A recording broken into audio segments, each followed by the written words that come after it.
Nah, man. Oh, dang, man. How everybody doing out there? Shout out to y'all, man. Major shout out. Major shout out. Appreciate everybody that rocked out with us last night, man. We over 600 views on that video. We had a decent attendance. It was good. I appreciate everybody that stayed and rocked out. It was a good live. Besides the crazy people, as always, whenever I put Prescott name in the chat, they lose their mind. So, but other than that, man, why would you do West Coast like that? No, I didn't. Yo, Casey, I didn't know him. I didn't know. I remember Corner telling me some years ago that um Miss Matrix, I'm just chilling. No, Corner told me some years ago about what happened, and he's never been in my chat before, ever been in my chat. I don't even know, dude. But you know how that go when I put somebody's name in the title, everybody show up. So Corner told me, he wasn't really feeling him because he felt like they were friends, and he felt like a boy did something sideways. So I was like, well, I'm not bringing him up. And after a while, Corner was like, bring him up, bring him up. And that was the worst decision I ever made, bringing him up. Yeah, it is what it is, though, man. Once the camera is off, once the live is over, we don't take it nowhere else. It stays where is it on the internet. Can you please drop the link? Danny Savage, I text you the link, my brother.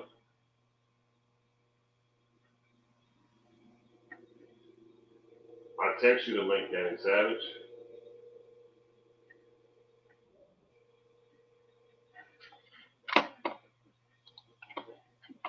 Cowboys champ in the house, man. What's up, Phil Porter? How you doing, my brother? Oh, I'm doing all right, man. Can't complain. Cool, Cowboy. Except for last night, but now I can't complain. Right, for sure, for sure.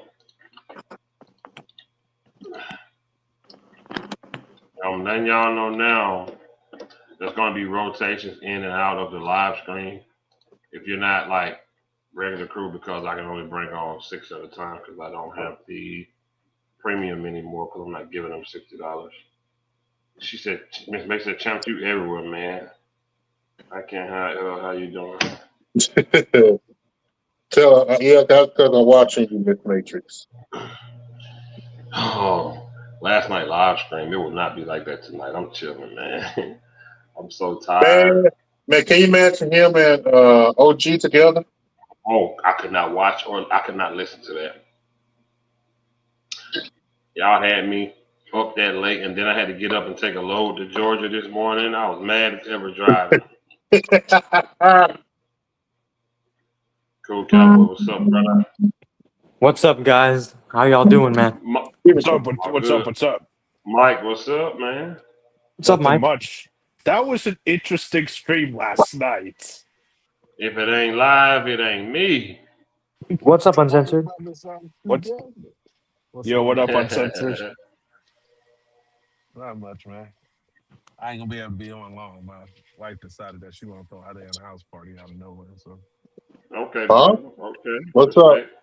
Love to see it. How everybody doing? Doing Good, how good, are man. you? Can't complain. Good, man. is I it safe can't today? lie, y'all. I've been doing this a long time. Last night might have been, I don't know. What happened, man? I That wasn't there. stream and that one other one we did uncensored, where there was like 10 of them in the chat. You remember that stream? Yeah, I remember. These two might have been the most. Oh my god! Were they crazy, bro? Yeah, they were. It was I great. got into an argument with one of them in the chat about Dak Prescott. The dude just kept defending Dak nonstop, and I just kept telling him he can't get it done when it really matters. These Dackers have the brain of a cricket. Yeah, they terrible. Like like Dak has a master's degree. Like I wanted to flip my computer over. Like, Wait, someone said that? like, like, Yep, like, they like, did. like as a tribute to Chuck Norris, I really wanted to roundhouse my computer.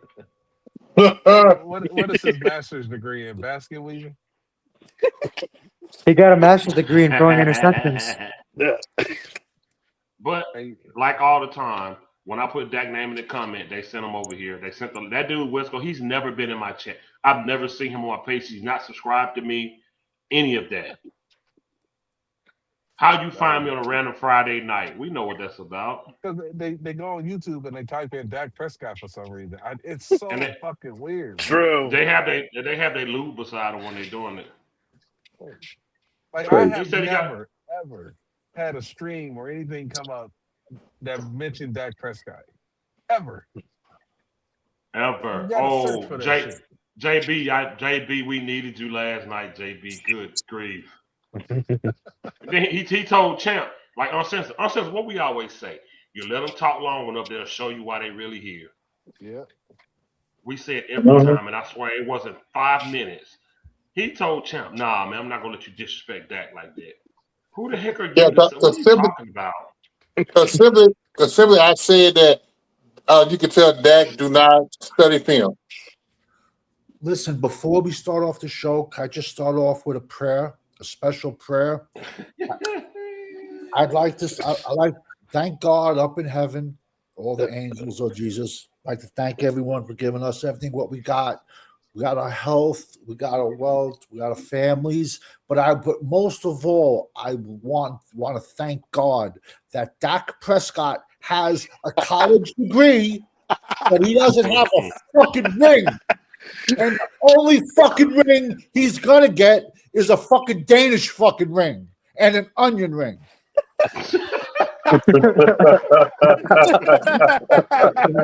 In the name of the Father, Son, Holy Spirit, amen. Amen. Hey Oh, man, My dog oh, George in the chat. oh yeah.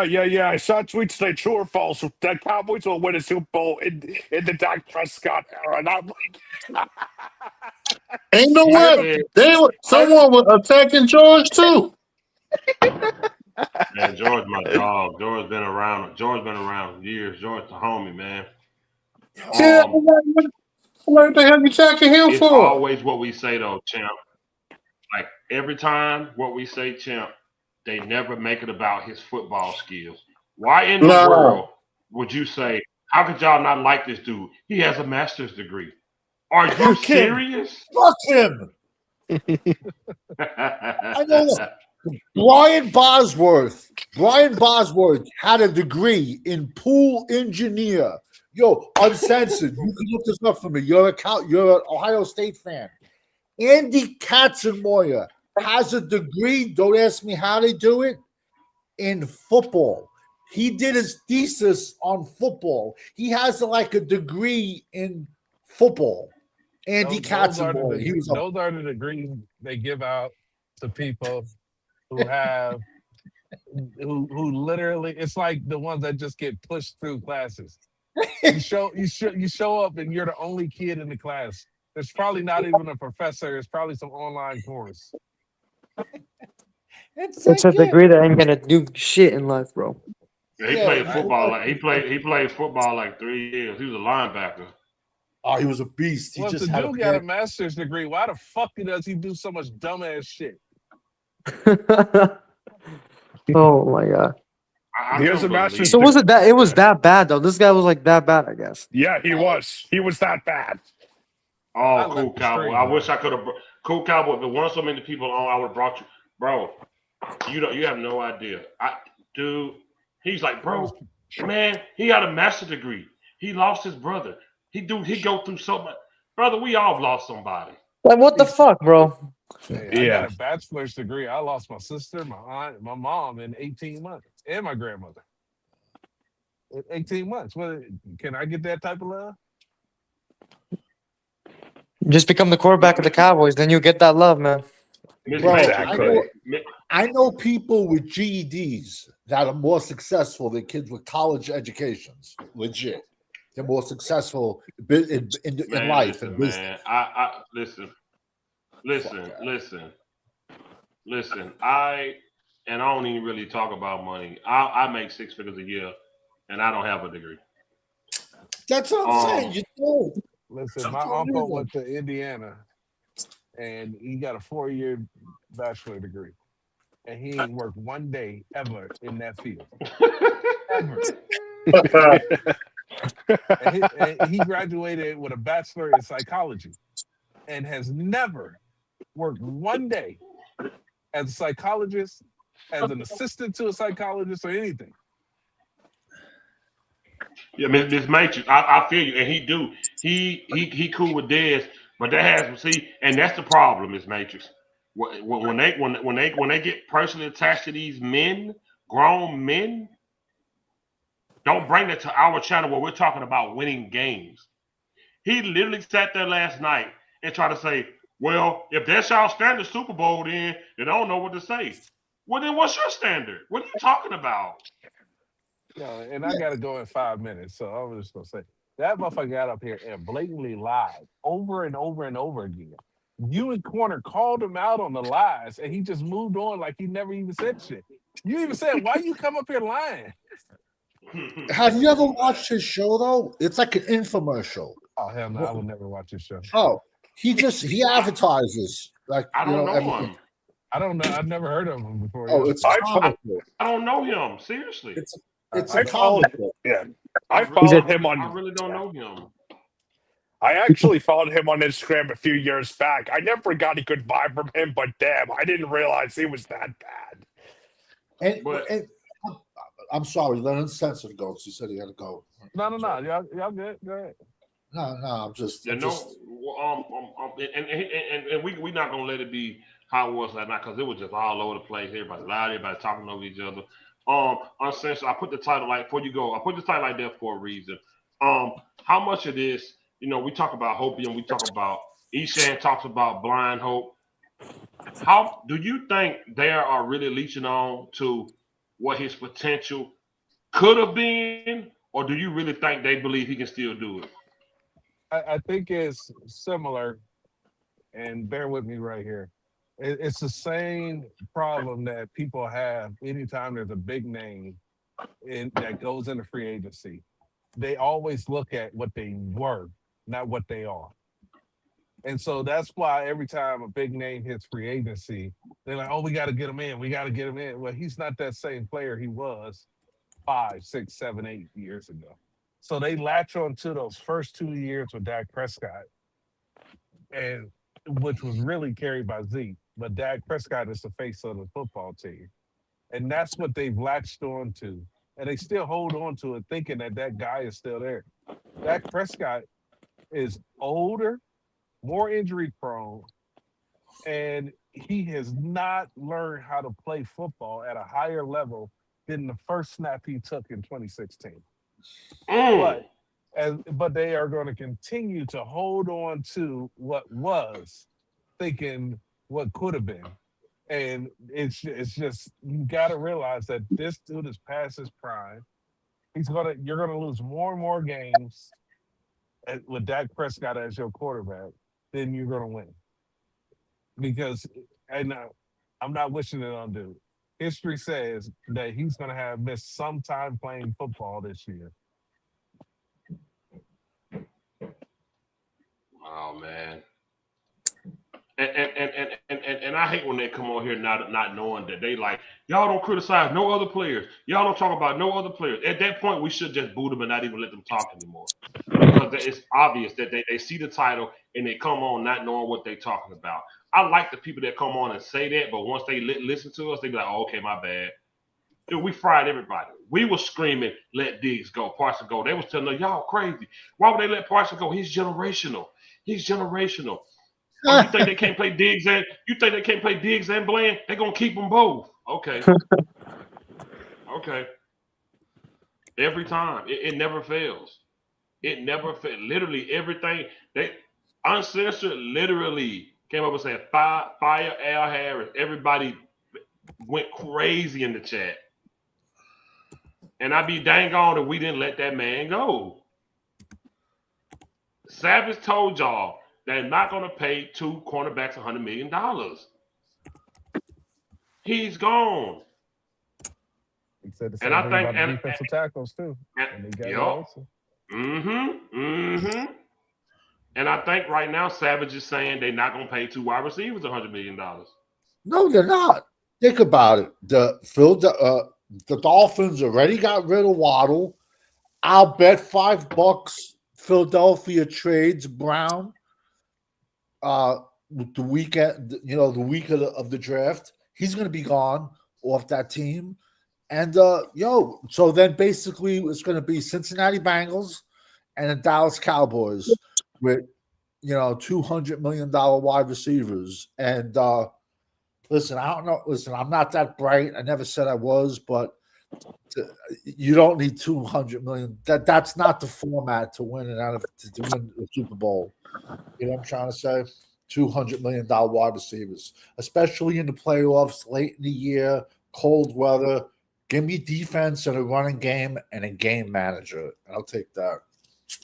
The problem is, Savage, is that two wide receivers like that is going to be good for selling tickets, and that's all they care about is selling tickets and jerseys. Bingo. There you go. They said literally Dak needs every year he needs an elite defense. He needs an elite defense. But now they moved the goalpost because last year all he needed was a receiver and a running back. Now he needs an elite defense. Every single time, it's always what Dak needs. Dak needs every single time. But every time you bring up the 7th-round running back from Kansas City, everybody get quiet. Yeah, Isaiah Pacheco. I got laughed at. I got all of those the draft gurus, all those draft guys. I said, "What?" This was before the draft. I said, "Where do you see this kid from Rutgers, Isaiah Pacheco?" People actually put, "What's Rutgers?" I'm like, "Don't worry, you'll find out.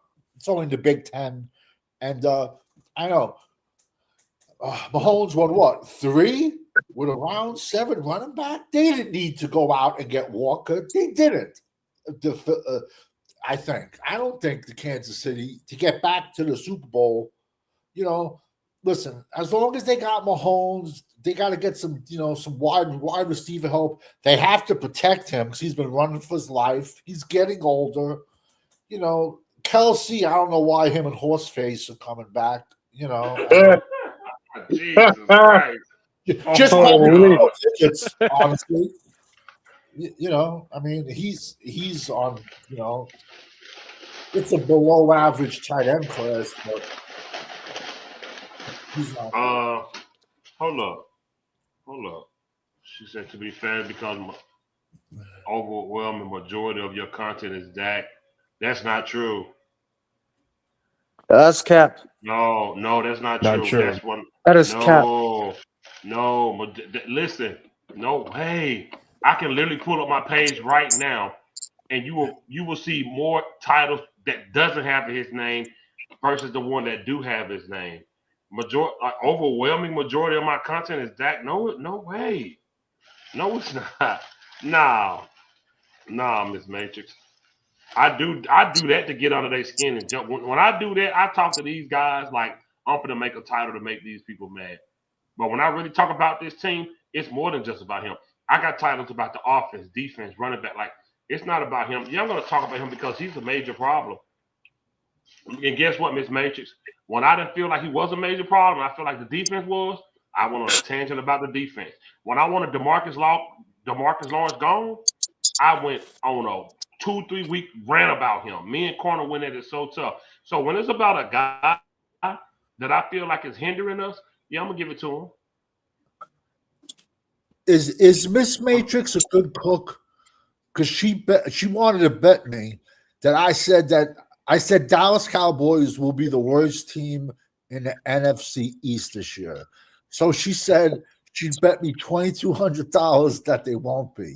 I'll settle for it. If she could, like a pie, bake me an apple pie, and then whatever you want from me, I'll give it to you. You know what I'm trying to say? Oh my God. Yeah, bake me a pie, and whatever you want from me, I'll give it to you. Cowboys. Major, you're talking about a small portion versus 10 years of content. You're talking about a small portion of what you've been seeing over the last year versus 10 years of content.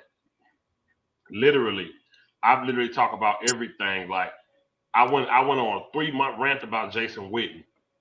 Then we finally cut him. I ate a cake on live because I was happy he was gone. Like it's just not about him. Like seriously, I just these people aren't here. What was they in 20? Miss Majors, let me ask you this: where was you, or where was? And you my girl. Where was you, or where were they in 2023 when every week I got up here and praised Dak? Every week I got up here and said Dak is playing like an MVP. Every single week.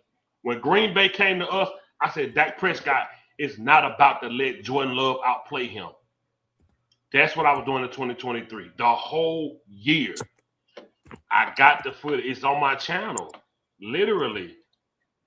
It's just that everybody coming out the woodworks now because they want excuses for this dude. It's my channel's about all of them, but you see more of him, Ms. Matrix. Why? Because he's been here the longest.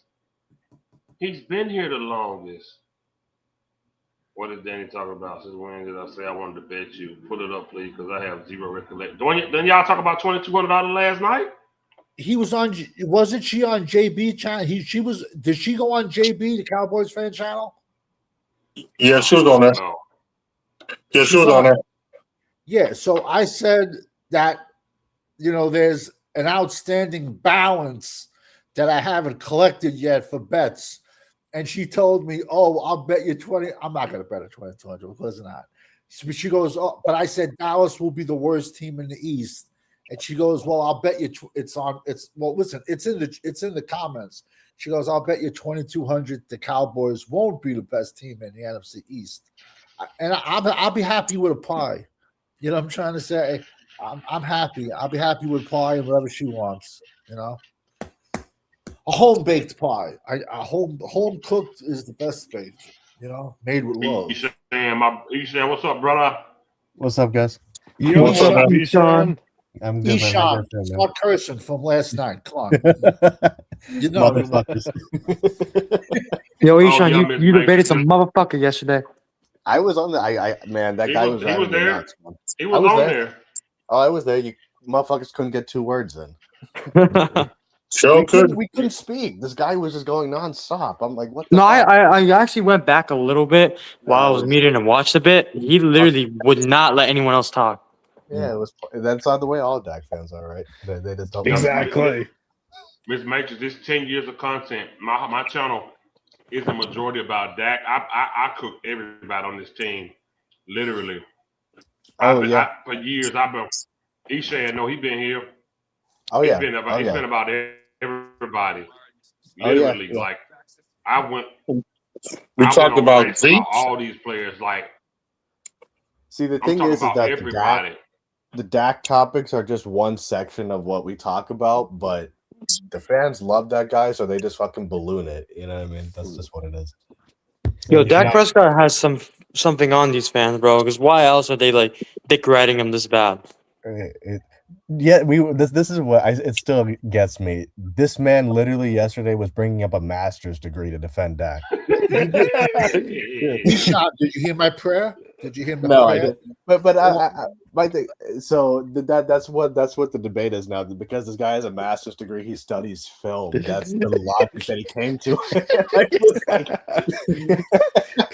I was like, okay, all right, let's yeah. So he was going at champs with that, and I'm like, okay, yeah. Wow, what an accomplishment, man! I got a master's degree. That means I'm better than everyone. No, my thing is, I mean, look, okay, you got a master. I got a master's degree. What the fuck does that have to do with the work? Like, it means nothing compared to the work. You could get it and literally do nothing afterward. Yeah, it's literally it's a school, man. You're giving someone credit because you're going to school. Like, what the fuck is that? Like 95% of people go to school, bro. Come on. Is he a professional? Is he not a professional? She said she don't. She said she don't bet, Danny, but she do bake, so you can get a pie, my boy, if you win the bet. I would appreciate that since my grandmother passed, my mom passed. I haven't had a homemade baked pie and whatever you want, Miss Matrix, you Oh, say man. it. You know, you seem like a very nice person, and whatever you Oh, want. she cool. Oh, she's Oh, cool. She cool. She's cool. Yeah, if everyone Miss says you're Matrix cool, cool. you're cool with me, and whatever you want, I'll be more than happy to send it to you. Travis, please watch the stream last night. You're not gonna believe it. It was crazy, dude. You're Was not it gonna worse believe. than the? Oh, sorry. No, go ahead, cool cowboy. Go ahead. No, I was just saying. Was it worse than the one time where the guy had the fire alarm go off? You think? It was basically on par, man. I mean, it's the only thing that was less annoying was that this guy didn't have a fire alarm, but that was it. but Shit. man, it was the same shit. I mean, they all like when they just interrupt when they know that you beat them in the argument. That's the way they all are. You know what I mean? So like, Yeah. this guy It was just he was pissing every fucking body It was off because he bad. wouldn't let him. He wouldn't let. And him. then have their cameo, G. Yeah, I mean, I fucking left at first because I just couldn't take it. But then when he brought up the master's degree thing, I'm like, fuck it, I'll come back in. So My thing B. Here's my thing, right, y'all. And we gonna just get off of him and just talk about it overall. yeah. They get on here upset, right? And they just blurt out stuff like the other young boy did. Yeah. He talked about the Green Bay game. Until y'all broke down what really happened to him, then he was like, oh, okay. So I'm like, wait, you didn't know that at first? Why did you get up here ranting if you didn't already know that? Because he was like, what did Dak do? He got the ball right back and scored. And y'all was like, no, he didn't. Yeah. No, he didn't. Yeah. Well, he was even bringing up what was it, the Patriots and the Falcons Super Bowl thing? You remember that shit? And Yeah. because his argument in comparing it was like, if the Patriots lost, people would bring up Tom Brady's numbers, and I'm like, no one would give a fuck if he lost. I'm like, that doesn't make sense. I'm still, That's crazy, bro. Yeah, I was like, no one would give a shit if he lost. He lost. I'm still flabbergasted when he says, "Oh, the Cowboys cannot play a team with a good middle linebacker. Yet we have two guards, and they're both first-round picks." Then he says that I ordered it already. I ordered a bulletin board so I can break stuff down for him. It's not the guards. It's not the guards. It's not to go after the linebackers. Whose is it to block the linebackers? Who's it? A punter? Who's it? The punter? I mean, like, so I already ordered a board to break stuff down, the chalkboard. Yeah. 1980, how you doing, my brother? What's up, man? Oh, what's going on, guys? Tired, man. Long time no see, 80. Yeah, man. Took the kids to the zoo today, man. All that walking and that sun. Woo, it all mixed. Yeah. How about Dallas Zoo or Fort Worth? Fort Worth. Oh yeah, that's the better one, bro. That's better than the Dallas one. Jesus Christ, man. My feet are my waist down. I'm just throbbing. Yeah, you're tired. That zoo is way bigger too than the Dallas one. The Dallas one is way smaller, man. I said, what the hell was I thinking? Man, Dallas is way smaller. I needed you to get back on that live last night, 80. What happened, man? Man, you know me. I can't do that, man. I can't. Y'all handle it. Y'all handle it pretty good, man. Y'all was good, man. I enjoyed it, the way everything went. I hate it went that way, and I knew it was gonna go that way because I knew what type of guy. God bless him. You know, I mean, he's poor baby, bless his heart. He just a lot of people are just that way, man. And when this is my thing. I'm all for differences in opinion. If you got an opinion, if you got different opinion about the Cowboys, that is A-okay with me. The world shouldn't be Pleasantville. And see, that's the problem. The Cowboy Nation is Pleasantville. Yeah. Everybody wants to white picket fence and come home, work from 9 to 5, and all the husbands get off at the same time. Wife got dinner cooking for them. You know, and everything's in black and white. That's why I do my videos in the background with black and white. When it becomes, I'm all for opinionated, you know, but when it becomes disrespectful, that's where you lose me. Yeah. See, when I'm at that age where I just walk away, or I don't want to argue about some rich folks, especially some rich folks that don't give a damn about neither one of us, whether if we know them personally, we got autographs, what type of education they got. If my dad used to rock with Tom Landry back in the day, I've been there, I've done that, but I've never thrown it in anybody's face. I've never used it as a crutch to boost my channel. I hardly don't even like talking about it because I don't want nobody, start thinking and hating and, all that shit. So that part of my life was the past. It was cool. It was cool that my dad was affiliated with the Cowboys back in the day and all the perks we had, growing up as a kid, being on the sideline as a ball boy and all that stuff. That was cool, but that was the past. And I ain't better than nobody on this channel. You get what I'm saying? So everything that they're doing now, I've been there and I've done that. But but guess what? But guess what it don't do? Guess what it don't do? It don't none of that shit win Super Bowls. And the things that we talk about, are, I keep saying this, are what we see or what we witness. This team has a problem. This team has been neglected for years, for decades. It's been neglected for decades. This team has a virus. The owner has a virus. And they just now trying to do some make moves and all this stuff. And they got everybody's head so pumped up to where they're getting disrespectful and they out talking each other and they cutting each other off. Say, man, we all grown men. You ain't got to do that. If you wrong, guess what? Check it out. If you wrong about something, that's okay. Yeah, no. I think that's the biggest thing with all these sissified Dak lovers, Dakaronis, Cowboy fans. What y'all witnessed last night? Guess what? That's 75-80% of Cowboy Nation we got to worry about. They think just like he do. 100%. They think just like he do, dog. They the ones that go to them games. They the ones that they claim they know Dak Prescott. They the ones that worship all these sorry ass players that we got. They the ones that be licking on balls and shit. Like these players like they done won something. Dog, he was defending Dak Prescott like he done won 3 fucking Super Bowls. Yeah. And what really lost me is he disagreed when we said that Super Bowls are what we here for. What the hell are we playing? What are they playing for then? I didn't get it. I said, man, I got to go to bed. I had to turn it off. I couldn't do it no more. That dude didn't deserve none of my energy. I know a lot of people in chat was, want me to come on and stuff. He didn't deserve it, man. I'm sorry, guys. He just didn't. Yeah. Like I say, poor baby. I know he got a family and everything, and he doing what he got to do. That's fine.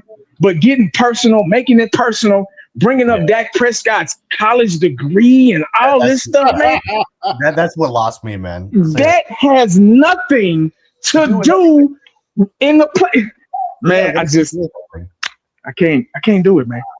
That's just crazy to me, bro. Yeah, when he brought up his masters, that's when I completely lost it. I was like, what is that? What does that have to do with anything? Also, the fact I just learned about it.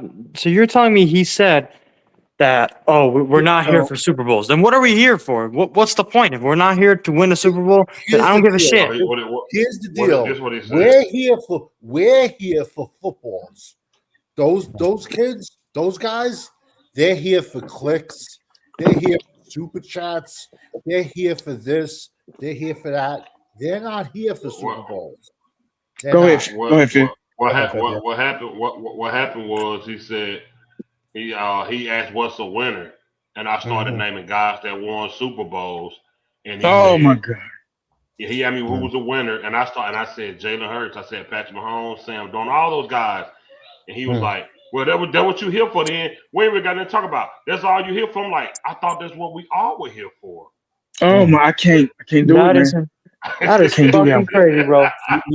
You know what it is with that? Because when you're bringing up a guy like Sam Darnold, he's immediately going to look at, Dak's a better quarterback. You know what I mean? Like they always go to that same shit. It's the same trend. I know a little bit of Spanish. When I hear Spanish, I know what I'm listening. I'm like, oh, that's Spanish. But when you got somebody that's talking French or Brazil or whatever, you get what I'm saying? I'm like, oh, what he sounded like he had a different tongue last night. Like I couldn't understand him. I couldn't understand. Wait a minute. I could hear him, guys. I could hear him, but I couldn't understand him because it was all gibberish. I felt like I was in another country listening to somebody that spoke another language. No, what was coming out of his mouth was unbelievable, guys. I was like, this dude really thinks that. It was the teacher from Charlie Brown. Yeah, exactly. It was the teacher from Charlie Brown. Yeah. I just don't get. You asked me, what is my definition of a winner? I name you Super Bowl quarterbacks, and you say, man, that's all you here for then. That's all y'all here for. I'm like, huh? Hey, Phil, what about talking about give the definition of delusional?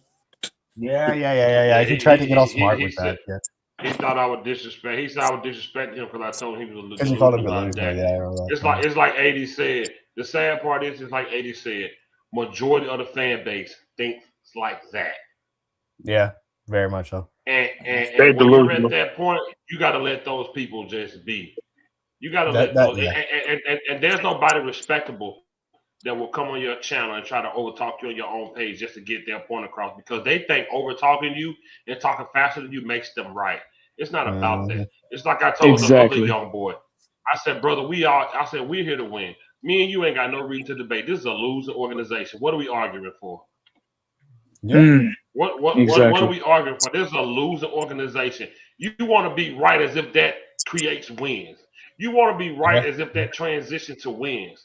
It means nothing. You telling me that brother has a master's degree has nothing. He said, if he got a master's degree, obviously he said, I said, what that got to do with? He said, if he got a master's degree, obviously he know football. Man. What? I'm a college dropout. That's exactly what he said. I'm a college dropout. I'm a college dropout guy. I'm a college dropout. I went to school. I didn't make it. I fucked it off. I partied. I'm a college dropout. That's just me. So, I'm not when you become a certain, I don't want to say a certain age, there's a lot of shit you don't care about anymore. There's a lot of shit that, worried about what other people think. I'm so past that, man. A little young cat got mad at me at work the other day because he was a helper and I had a lot of shit. So I had to have a helper with me. He was riding with me. I don't stop and eat. I keep going. I bring snacks and shit to keep me going. I don't stop because I don't get paid by I don't get paid by the hour. I get paid by the load. You get what I'm saying? So I'm not trying to be out there all day. So he got upset with me because I didn't want to stop and eat. You know what I'm saying? I went ahead and took him because I know he had to eat. I didn't want to starve him, but I was like, damn, dude, So he got mad with me, got all loud and stuff. We got back to work the next morning. I was like, hey man, you good? Yada, yada, yada. Oh man, I'm fucked up what you did. La, la, la, la. Man, I walked away from him. I left him standing there talking. That's not working. Because it wasn't because two dudes last year got fired for just arguing. They got fired for just arguing. So he started talking loud. He's a young guy, 20-something years old. And he was just running off at the mouth. And I'm like, I just left him standing there talking. And he probably thought, oh, I punked him and all this stuff. No, man, I saved my job and yours. Because I walked away. Yeah. See, young folk don't understand, man. See, when you get a certain age, dog, all that fighting and all that arguing, you don't do it no more. You ain't got time for it no more because there's a bigger picture down the line. 100%. You get what I'm saying? So getting on here, fighting amongst each other and talking shit and out talking somebody, cutting somebody off, disrespectful, all that stuff over a football team, man. Yeah. Over a losing organization. Who hasn't won a Super Bowl, who hasn't gotten close to a Super Bowl championship in 31 years. Over that. Yeah. Blows my mind, dog, on so many levels. Yeah. No, it's just, rich, poor, doesn't matter. You shouldn't get disrespectful with people, man. That's just where it was. He took some stuff. That kid's like that 24/7. Fuck, I'm rich. I'm not going at anybody just because of anyone's net worth. It doesn't matter, man. Everyone's like, we're all human beings, man. Like, treat people with respect and keep it pushing. But I don't know. He tried to he tried to he tried to take things and turn it into something else because Yeah, man. all his points were being proven wrong. He said Yeah, I was being that's disrespectful because like I'm a delusional Dak fan. I told him delusion. He was like, "Do you know the definition of delusion?" I said, "Yeah, false belief." No, it's not. No, it's not. I'm like, "Yes, it is. It's that's Oh one my hundred god. percent false belief." Nah, you being Um, disrespectful saying I'm delusional. You could just disagree with me without calling me delusional. I'm like, brother, yeah. now you're trying to so you make it know something what? else because you're wrong about this one thing. It was just Nah, man. He outrageous, was man. getting, I don't know, but And what about the part he talking about? You told you should change up. You should change up a house. You should change up a car. Talking about I got a 25. I'm looking at 26. I got a 20 Samsung 25. I'm looking at Samsung 26. Yeah. Huh? yeah, What? So yeah. I What? said, He you Wait, was wait, gotta wait. comparing change. his What? phone. Well, like saying, Yeah, yeah, yeah, that was the same TV that fell on Diggs's head when he was yeah, What yeah, on. yeah. happened? I missed it. He What? he What? was Yeah, he was talking about. He talking about. he tried to Uh, brag that he got a phone. I was Yeah, like, talking about he talking about you should change stuff for your wife. And I'm thinking, I was listening at the time. I was thinking, what the hell they got to do anything with this yeah, damn man. thing? Well, he was Yeah. What? trying to relate. He was trying to relate it to how he's saying you should constantly upgrade it. Because I was saying Prescott has had more than enough to win. He was like, you got to Mm, keep upgrading. He was like, right now I got a 25. I'm trying to get a 26. I got this yeah. new car. I'm trying to get the next new car. You got to keep upgrading. Just silly stuff. Just more. It was just ridiculous, man. And but even that argument is flawed. First of all, getting a new phone or a new car is a luxury that you decide that you want to get an upgrade. That's number one. So just logically, that's like you don't have to upgrade your phone. Just think common sense. You don't have to upgrade your phone unless your phone is just like absolutely just incapable of working. You don't have to Exactly. fucking do it. If it So ain't broke, don't fix it. yeah, unless you're like just absolutely like you just 100% have to have it, then yeah, okay, whatever. But that argument makes no sense logically. When we're talking about Dak, we're talking about upgrading because he's not performing. It makes no sense. That make this apples and oranges, man. Stupid argument right there, man. It The same is. with I Pastor told Super him Bowl. in I told him in 2022 we was top five. He said no, we not. I didn't really have Yeah, nothing else to say to him. he He said tried to no, we get weren't. specific with the scoring defense and shit. Listen, they are this is what people fail to. I don't Like a understand, smart ass. and I get it because they be so ready to defend Dak. I don't Mm, get how they don't understand. First, on one hand, they said Super Bowls are hard to win in small windows, but on the hmm other hand, they disqualify the small window we had just so they precious quarterback won't look wrong. When you bring up the window we had at 22, listen, this is plays into the fact what Aunt Sister said stats mean nothing. I don't care what this defense was ranked. mm, I don't care how bad they were. In the moment where we needed them to be good, they weren't. yeah, yeah. I don't care what they were ranked. Oh, they couldn't stop a nosebleed. They needed Doesn't to matter. stop Christian. They needed to stop Christian McCaffrey, and they did it. And that's the issue I have with people. Cool Cowboy, I'm gonna bring you back in a minute. That's the issue I have with people.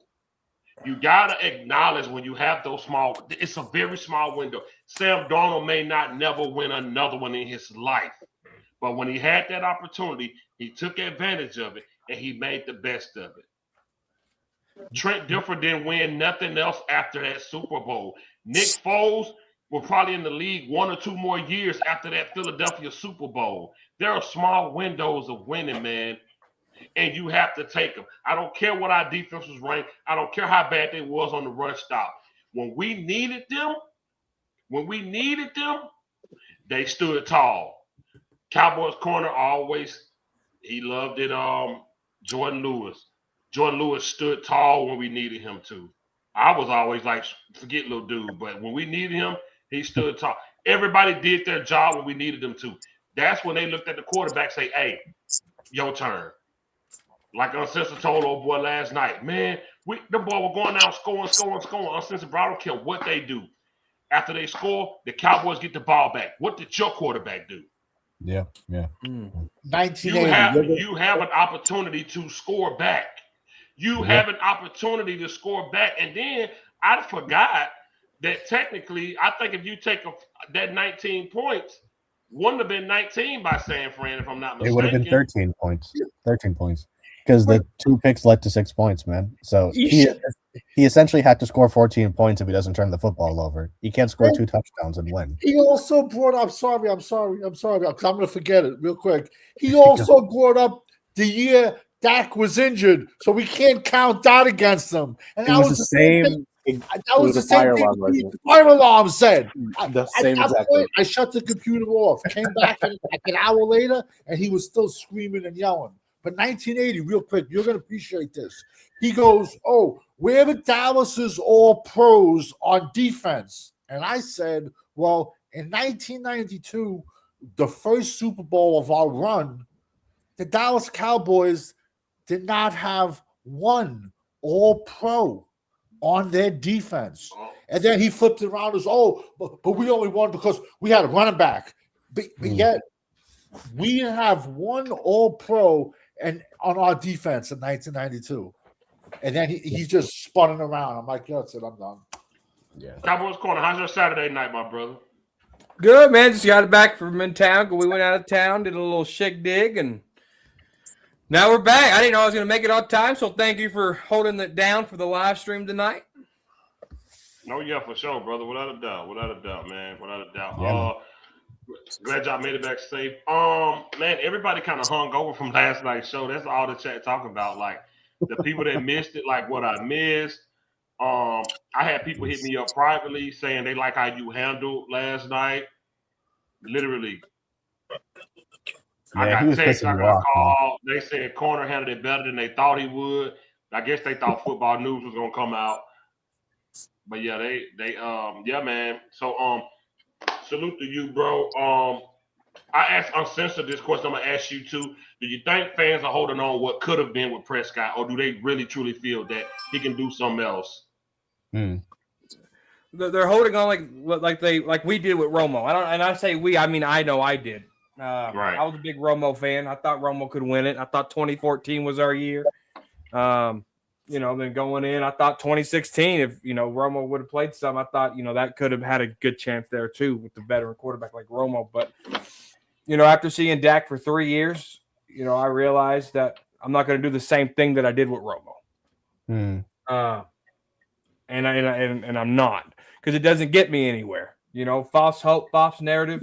This is the most I've popped out videos in the last 2 years because that 2023 playoff game hurt me that bad that I wasn't even motivated. I get on lives, I do stuff, talk Cowboys because that's what I like to do. But I'm kind of back, I guess you could say. But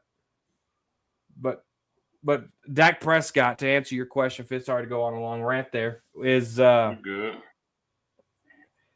If they don't see it now, they never will. They never will. Mm-hmm. And it's going to be one of those things when Dak's gone and off this team, what are they going to do now? They're gonna hop on another quarterback. I'm sure we all will, and then we're gonna wait for that window. And that window could be a year, 2 years, 3 years, whatever the case might be. But we're gonna be right back in this situation because we give honest takes here, right? I get excited at the first of the year. I do. I like the Christian Parker hire, and I like Rashawn Gary. I like Jalen Thompson. I can't wait to see what they do in the draft, but that's me. I've always been that way. 12 years of videos tells you I've always been that way. Then when the season comes, or playoffs come, 12-5 going to 2022 in 2023. I didn't trust that. I didn't, and that's a shame. That is a shame that I can't trust the quarterback that's leading us to the playoffs. But that's where we're at. That's where we're at. And there's ad revenue to be met. There's light bills to be paid. But we don't rely on that. We just don't. What we rely on is the truth. We got 8 to 5s, whether we're semi-truck drivers, semi-truck sellers, movie makers, retired cop, whatever the case might be. This is who we are. And a lot of people don't like it. A lot of people don't like it. And what they don't like, it ain't us that they don't like. It's the opinion they don't like because they don't like to face the truth. Yeah, 100%. And whenever they start facing the truth with this quarterback, is he average? Yes. Is he trash? No. Is he good? Yes. Is he good enough? No. And that's the hardest part for him, Fifth. Mm. Yeah. Agreed. I agree Agreed. 100% with everything you're saying. That's how I Well, feel, and that's why I put the title up, and that's why it's the I got it as the offensive rookie of the year because I really feel like they holding on with what they saw early on, but they keep forgetting his best years are when we have early his best years with Zeke is because what that O line did and what that running back did. When he started to Mhm. have to play football, he had to learn all over again. It was like he never done it. They put the training wheels back on, bro. Every year, what we was hearing, Dak going to Florida. Dak got a new coach teaching him this. Dak got this. Every year, Dak Prescott is Mhm. doing something else that he should have did before he got any contract. Yeah.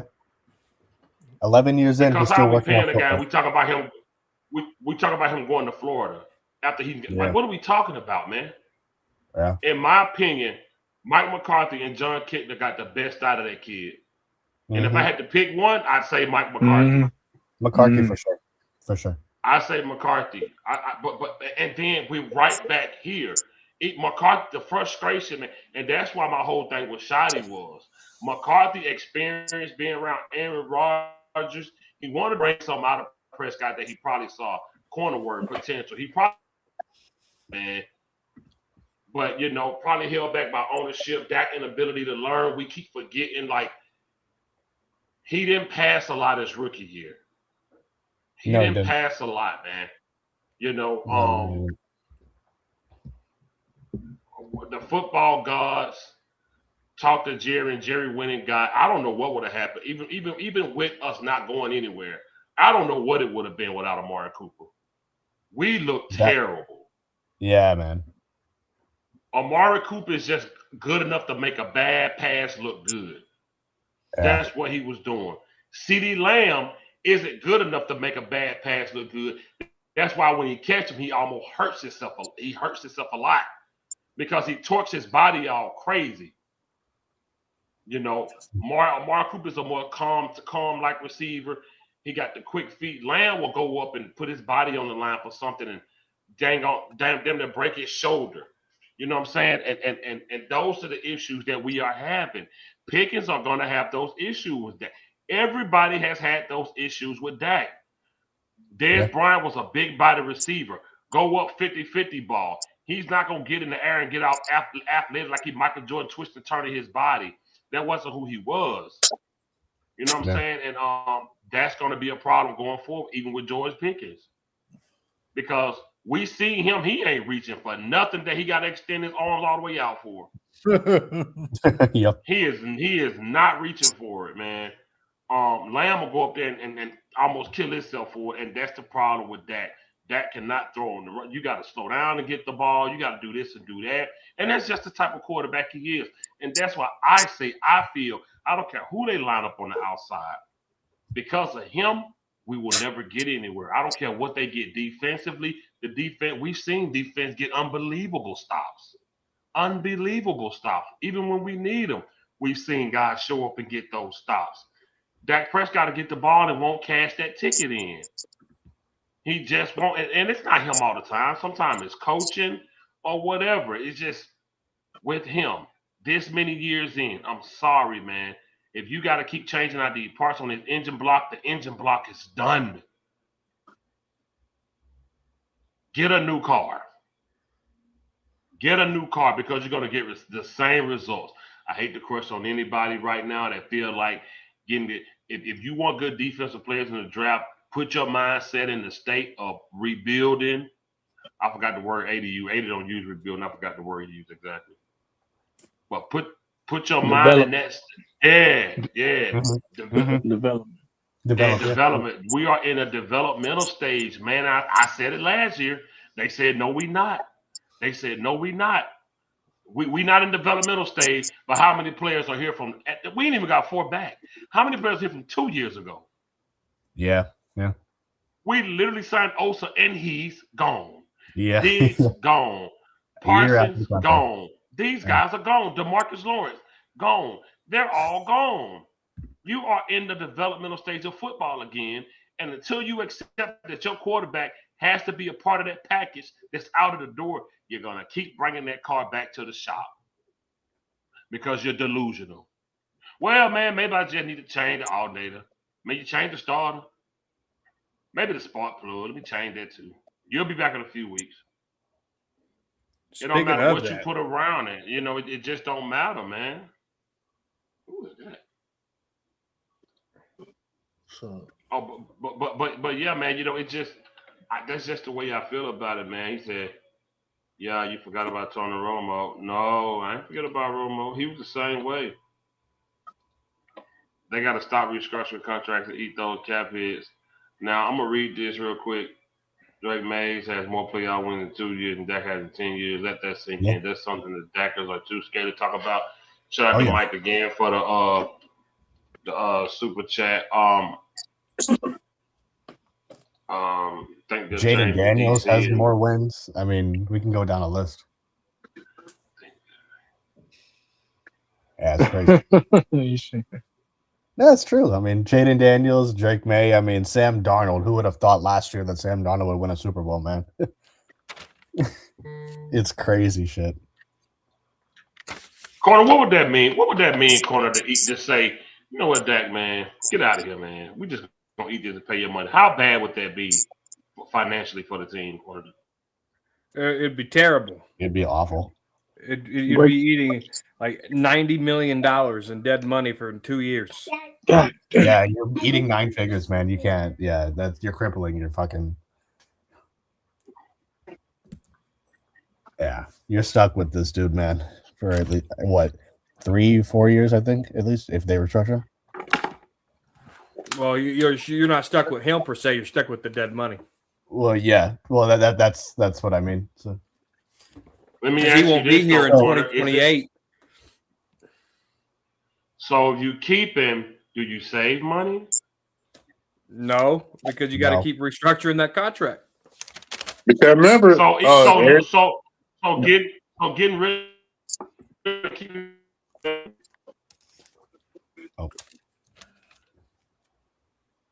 that's a matrix. Lost though. your fit.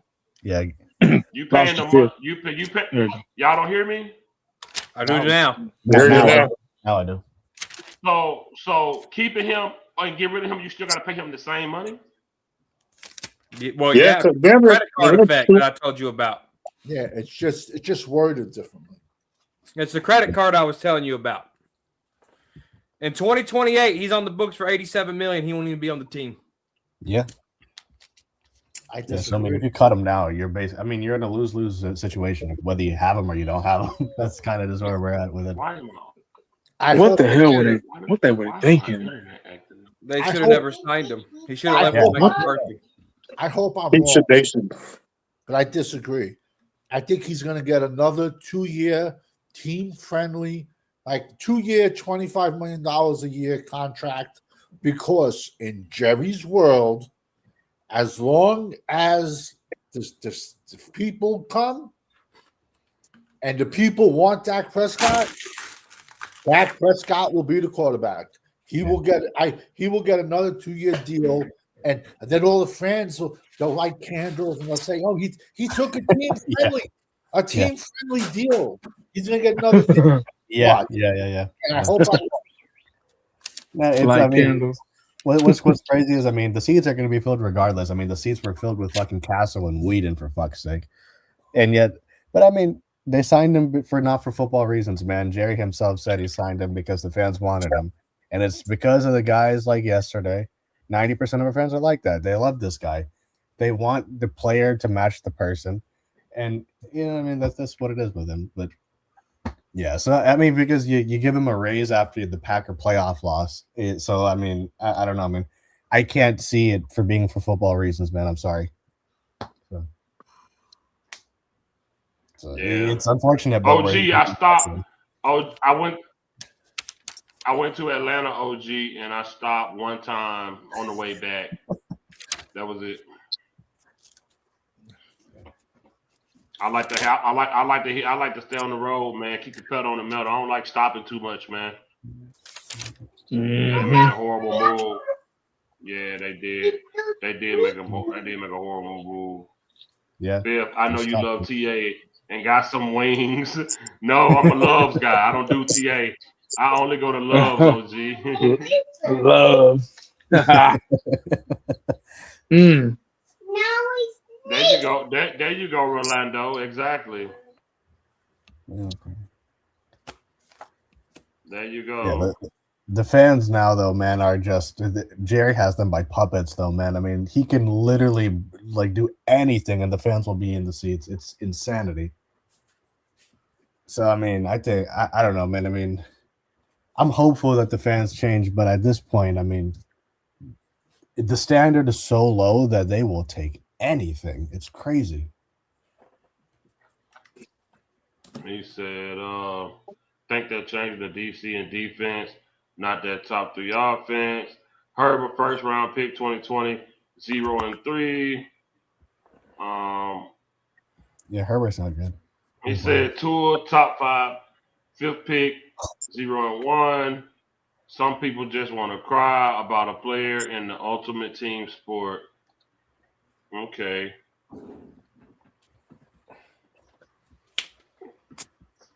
I don't know what you mean by that, but we want to win.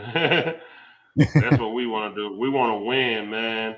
We ain't won nothing in over 30 years. You know, our loss record is catching up with my age. Shit, almost catching up with my age too. Fuck.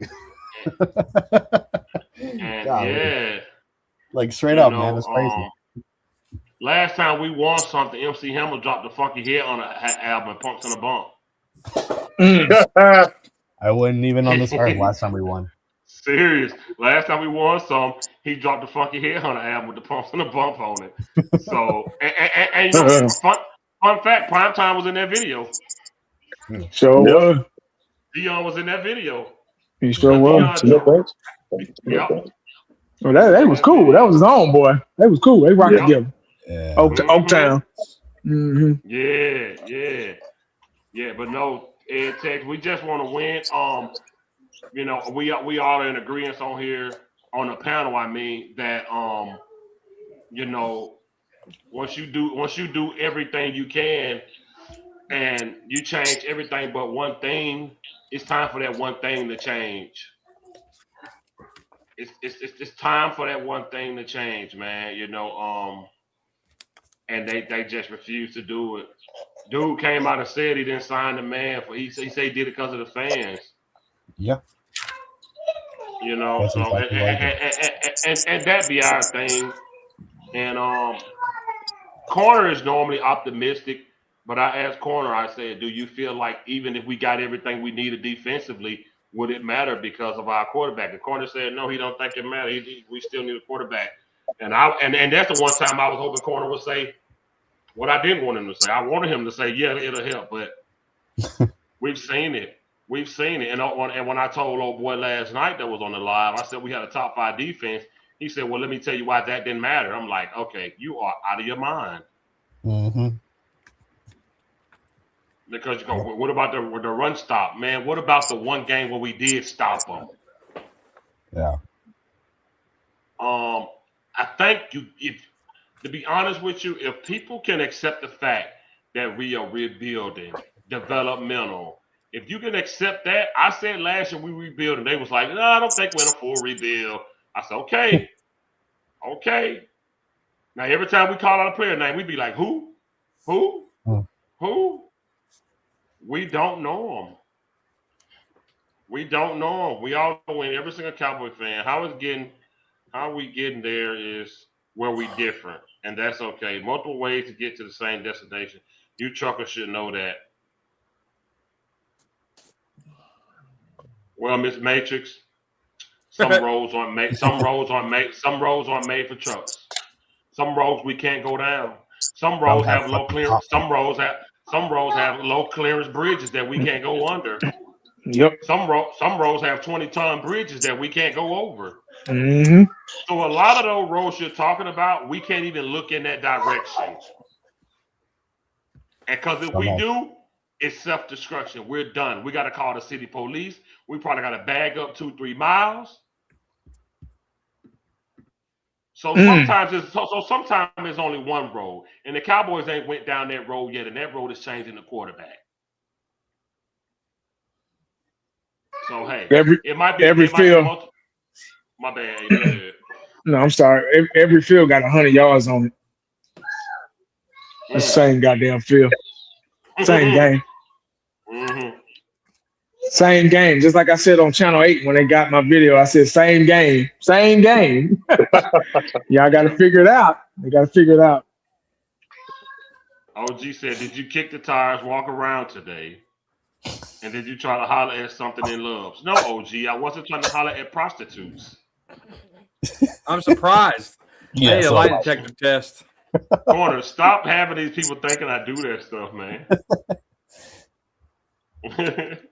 But yeah, Miss Matrix, I get what you're saying, but to be honest with you, in this situation, there's only one way to get there.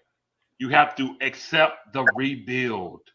And in order to do that, there's one thing you have to change. There's one thing you have to change. If you're rebuilding the house and there's one problem that's just nagging that house in the plumbing and you try to look over it, the house gonna flood again. You have to change that. I don't know, man. I just don't get it. To be honest with you, and not you, Miss Matrix, but a lot of fans make me feel like when we get rid of this dude, they probably stop watching because they're more of a him fan than a Cowboys fan. Most of them are. They're more of a him fan. Like you talking to me about this man having a degree? I don't care. Yeah. What does that mean? Crazy. Crazy. What does A that lot have of to do people with in the what NFL that have degrees. Exactly. It means nothing. A lot of them. So Call me I when you don't can know, trade man. this degree for I just want to win, man. Yeah. I just want to win. I just want to win. You know, he talked about when he brought up we had no Pro Bowlers and or all Pro, whatever he said in 22. When Savage said what we didn't have those in 92, he said, yeah, but we had Emmitt Smith. I said, well, Zeke and Pollard matched the same rushing yards Emmitt Smith did in 22 and in 92. They matched his yards. And then he said, sorry. oh, nah, Miss Matrix, I don't play them games. Don't listen to the corner, I promise you. He's just talking. What gas station you like to go to?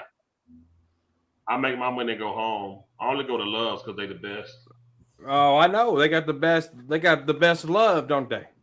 I hear Bucky's is like you go there and you spend like $1,000 getting gas. Yeah, Bucky's is up and coming. I like Bucky's. Spot. They don't have the Bucky's here don't have a truck stop though. Yeah, it doesn't. Mm-mm. I haven't been to Bucky's in a long time. None of them. There's only a couple.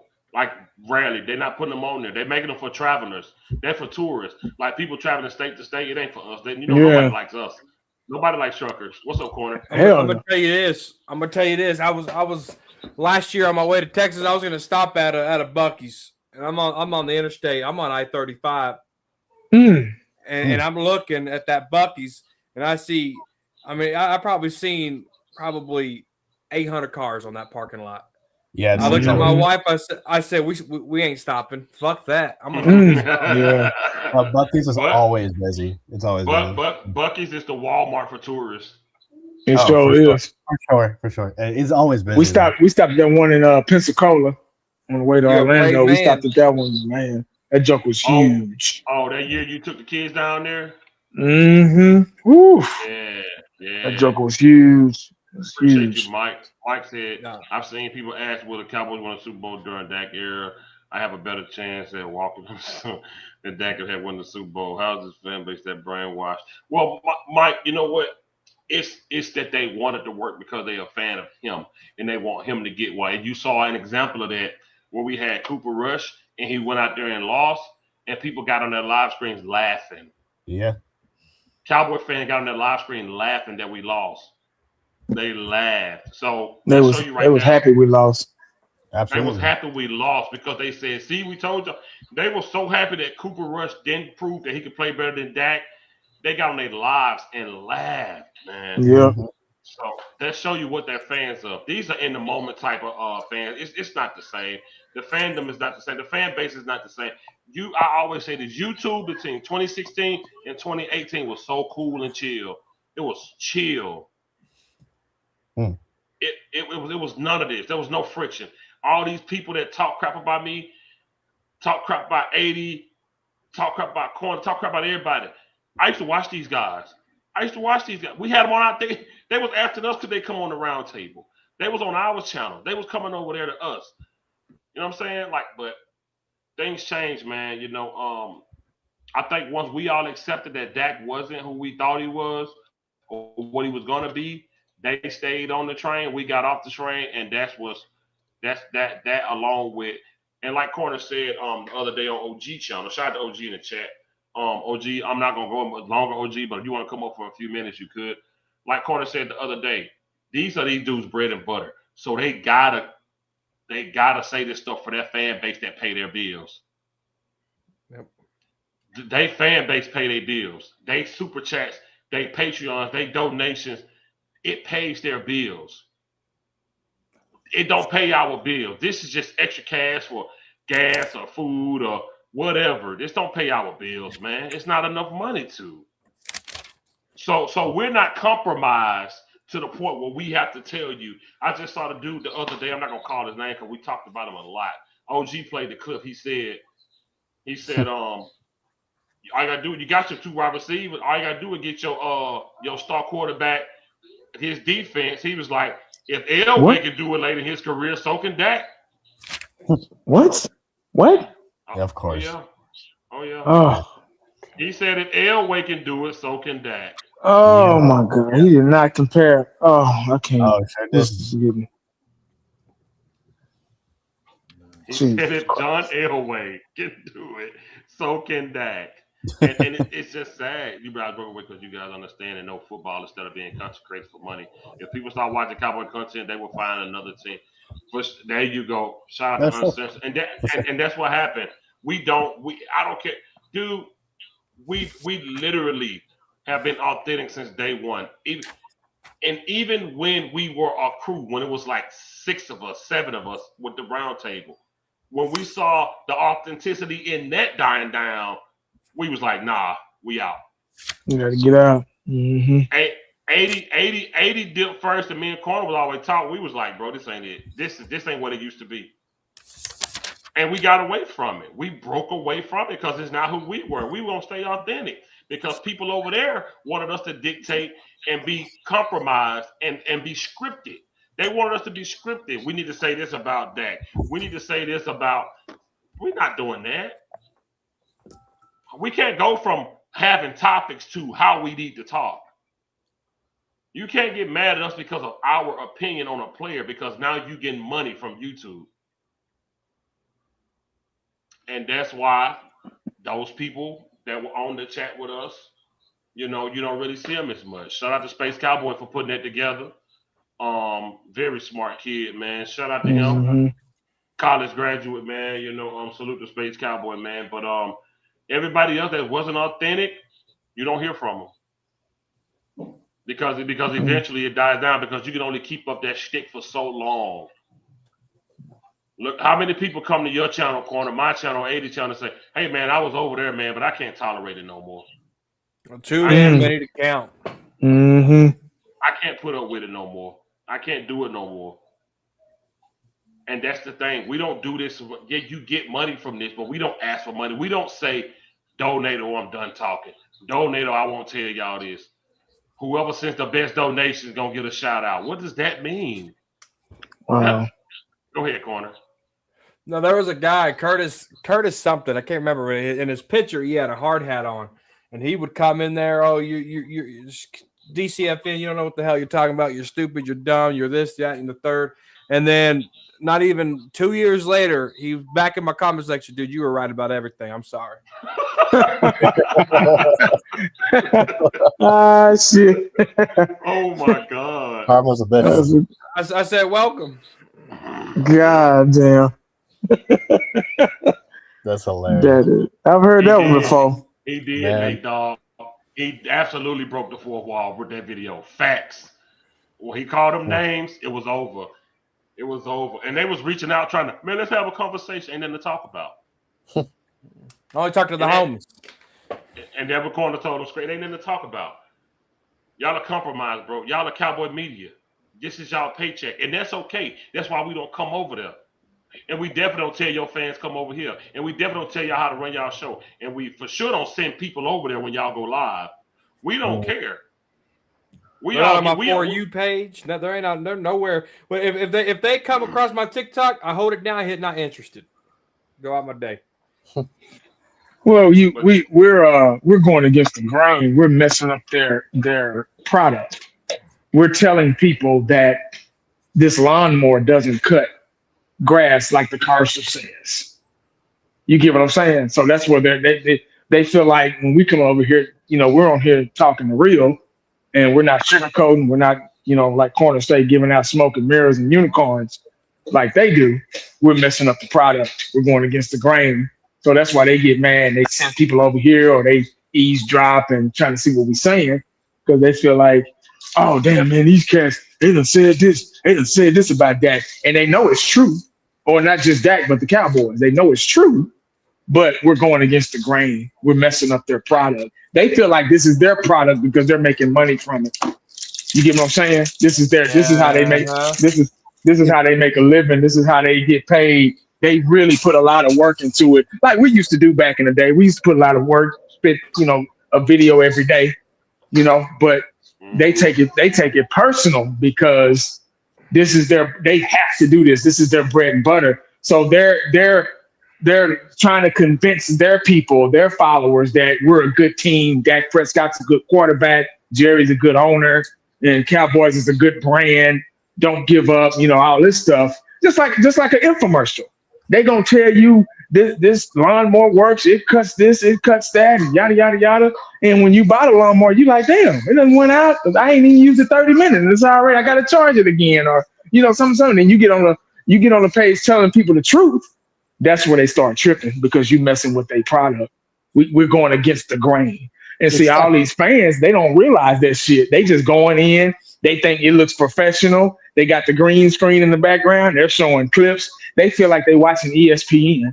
And that's why they think, because of the facade of their channel, that's why they think that, oh, they're better. They're this. They got all the followers. Yeah, they lying to y'all, man. They selling y'all bullshit, and you falling for it. And then when you come over here and we're going against the grain. We're talking about what we see and what we witnessed and what's going on. You don't like that. You got a problem with that. You get what I'm saying? So that's why it's the way it is. That's why so many division. That's why so many guys that I've inspired jump ship because they go over there. Oh, we making money over here, man. You can do this. You can make money, man. Dog, they gonna watch. They gonna watch, man. They gonna donate. Man, I know the game. I played it before. You get what I'm saying? So you can't ever. I never went to that extent of using people and stuff like that. But man, I used to cut hair. I used to do all kind of shit, man, to make money. And I know how to spice things up to make it look better than what it was, and whatever the case may be, man. But I never left my roots. I've never jumped ship. I've never let that shit deter my thought process into being disrespectful or hating on somebody. Man, I used to have almost 1,000 people in my comment section, dog, after a game. And I would get off. I would tell them to go to Spit's channel, go to Corner's channel, go over there. I'm headed over there myself. Y'all going over there. I want everybody to be successful. I want everybody to eat. You get what I'm saying? But when you get like them cats, they feel like their shit don't stink. They feel like they can walk on water because they got all these delusional fans that's looking for a hero. They're looking for a hero too. You get what I'm saying? They small-minded and looking for a hero. So they go over there, just like going to church. God forgive me for saying this, but you got them false churches out there. I've used this analogy before. The preacher, he ain't what that is. He trying to get paid. You got some good churches out there. So I don't want to put all churches ain't like that. You know what I'm saying? But it's the same thing. I'll say this, though. In 1980s, 1,000% correct.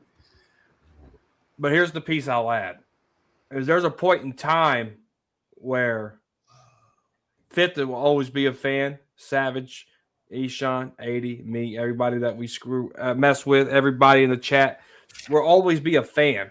There's comes a point to them where they lose the credibility of a fan because bias sets in. Right. And then you got to look at them. Are they a fan talking about the Cowboys, or are they a media company talking about the Cowboys? Because once they cross that media threshold, they're no longer a fan anymore because they're set on bias now. But I got a question. When Dak sails into the sunset with his degree, and there's no more, you can't get no more blue magic. It's run out. Can't get no more. What are all those channels gonna talk about? They're going to pivot. They're gonna pivot 100%. They're going to pivot. They have to pivot. If they're smart, they'll pivot. How are they gonna They'll find pivot? something. They don't know football. They'll find the next jabroni. Yeah, they'll find somebody. They'll find somebody. Miss Matrix, why you do this to me all the time? You You said, but y'all get mad about opinions on players. No, we don't. Otherwise, wouldn't be Dacaroni, slurping, delusional. Miss Matrix, let me tell you the difference. We don't delete comments about opinions. We don't block pages. When you go to you can't go on these other people's channel and say anything bad about Dakota. This is a fact. What you say, you came from Junkie channel. You know how many times that lady deleted Champ comments? You know how many times she deleted my comments and Junkie had to tell them, yo, stop deleting their comments. You know how many times E. Shannon went in the chats and people that got racist, said ridiculous stuff just because of his opinion about that. You know what we do when somebody have an opinion? You know what we tell them? What we tell them, Corner? Cam up. Cam the fuck up. Let's talk about it. We bring them, even when they're in the chat calling us B words, they calling us whatever they want to call them. We tell them cam up. So we don't get mad. We have a debate with them. We might get loud, but just because we calling you a Dacaroni don't mean we're mad at you. We're telling you have an infatuation with this man that you can't let go. That's not me getting mad at your opinion. That's me debating you on why I think you're wrong. But I might be loud with it because I'm just a loud person, period. But if we got mad, I would tell my mods, delete him. Delete that comment. Don't let him say nothing. He said anything positive about Dak, delete him. See, we don't do that. We tell him cam up. Come on the live screen. Oh boy, in the live chat last night, he was talking crazy. Not West Coast, the other dude. He was saying, you all some crybaby, whoop-de-whoop. I still let him cammed up. See, we don't get mad. We gonna tell you come up here and let's debate. We gonna get loud because that's what we do, especially me in Corner. And yeah, we gonna call you Dak. Yes, you do. And Miss Mason, what's wrong with delusional? That's just false belief. Yeah, there's nothing wrong with that. Now you making a delusional part, like you making delusional seem like it's more than what it is. Me telling somebody to have a false belief of a player ain't me getting mad at them. I'm telling them based on their opinion, this is my response. So we don't get mad like other channels doing delete comments and don't let people back on and time people out because they have an opinion. We tell them cam up and let's talk about it. So we don't get mad. Yeah, we don't. And if we do block anybody, or if we do, remove people from the space, it's because they're probably being really disrespectful. Yeah, it's about respect. And they got to, and you probably went way too far. If you go way too far, that's when we say something. West Coast Cowboy was up here, whatever his name is. He was talking over me on my own channel. He wouldn't let me say a word. I let him stay, brought him back, let him stay, brought him back. I don't get mad at them just because I'm loud. I don't get mad. If I got mad, do y'all think me and Corner would have an almost 10-year friendship if we really got mad at each other's opinion? Right. Yeah. Seriously. Right. Do y'all understand? Right. Like, no, we don't get mad. We just talk loud and we debate like we debate, but there's no mad. Like 80 always say, he don't get a Dallas Cowboy check in the mail. I don't. Nope. Neither do I. If y'all don't? Get yours. I know you get one. Shit, why not? I'll get some more money then. Why not? Yeah, if I got one, I would not be in a semi. I promise you I wouldn't be. I'll be at the house creating more content to keep getting them checks. But I don't get one because we authentic over here, man. Win, lose, or draw, we're gonna be on this camera, we're gonna be live, and we're gonna tell you like it is. There's no delusion. That's a problem with the front office. That's a problem with your quarterback. Your coaching staff ain't in my opinion, they bottom tier. Your And coaching listen, staff is bottom tier. this might sound stupid on my part for saying this, but the type of person I am, if someone said to me, "Yo, listen, we'll give you $500 a month, $1,000 a month to go on the computer and just say Dak Prescott is the greatest," or anyone, any athlete, Fuck that. bad athlete, I couldn't do it. I couldn't because I have mirrors in my house. What about $1,000 a week? Nah, I can't. Because I know that. Put it this way: Look at corner. if it's $1,000 a week, if it's $1,000 a week, 52 weeks in a year for 1 week of my life, that's going to destroy my life. That's going to destroy my credibility when I talk about anything else. One video a week. I'll stick with college football. You notice, but like you can tell by my face if I'm talking shit. It's like, oh yeah, he's great, he's throwing line touch. I don't know, I couldn't do it, man. I'm stupid. I guess. I think it's a lot of people don't understand the definition of the meaning of respect. I really don't. I don't think they understand it, how powerful it is when you disrespect somebody. When you disrespect somebody, it's a really, really big thing, especially on a man's side of the street. Men are really big on respect or being disrespected. For example, I was playing domino back. This is why I don't play dominoes, because when I play dominoes or card games with people, they tend to get disrespectful. They start talking out their ass, start cussing at you. Mother, I've never been big on that. So I just, hey man, you want to play? Nah, I'm good, man. Because I ain't got time to you. I don't even know you, and you calling me outside of my name, and you talking bad. Oh, and it's just a game. Nah, man, you still don't do that. You get what I'm saying? So there's certain lines that you don't cross. We don't have it. We don't care. You know what? I'm gonna top you on this one. We actually would like to be wrong about the Cowboys for a change. We would actually like to be wrong. See, we've been right for 30 years. We would actually love to be wrong about Dak Prescott. I would like to say what I say about Dak Prescott, and he get out there and prove me wrong. I would be the first one on YouTube. Like, hey guys, Dak Prescott led us to a Super Bowl. I was wrong. I think that's what we all want. See, what y'all feeling to realize, man, is we want the same thing y'all want. We want these people to succeed. I make videos to be wrong. I'm going to go ahead and beat you to it. I make videos to be wrong because I've been right about this sorry ass team for so long that just maybe one season they'll prove me wrong. Just maybe I get on here and they come the first game of the season, go out there and beat some team 40-0. And then the next week 2, they go and do the same thing. Week 3, go and do the same thing. And y'all know how it's been the first couple of weeks. It's been like preseason because we don't play preseason games. So we don't start really getting into a rhythm till week 4, week 3 or 4. Yeah. So everything that we're saying, we've been right about because we're witnessing it. But if they get out there and prove us wrong, that is a good thing. It's a good thing. Am I right? I'm trying to figure out where we're at as Cowboy fans. Are we worried about what somebody's talking about, or are we focused on the task at hand of the Dallas Cowboys? And I don't give a damn who's that quarterback. Get to the Super Bowl and win it. I could care less who's that quarterback. Old boy wanted to bring the race card in last night. He was bringing out all the fucking stops, man. I don't care if Dak Prescott is black, blue, pink, burnt orange. I don't care. Yeah, I agree.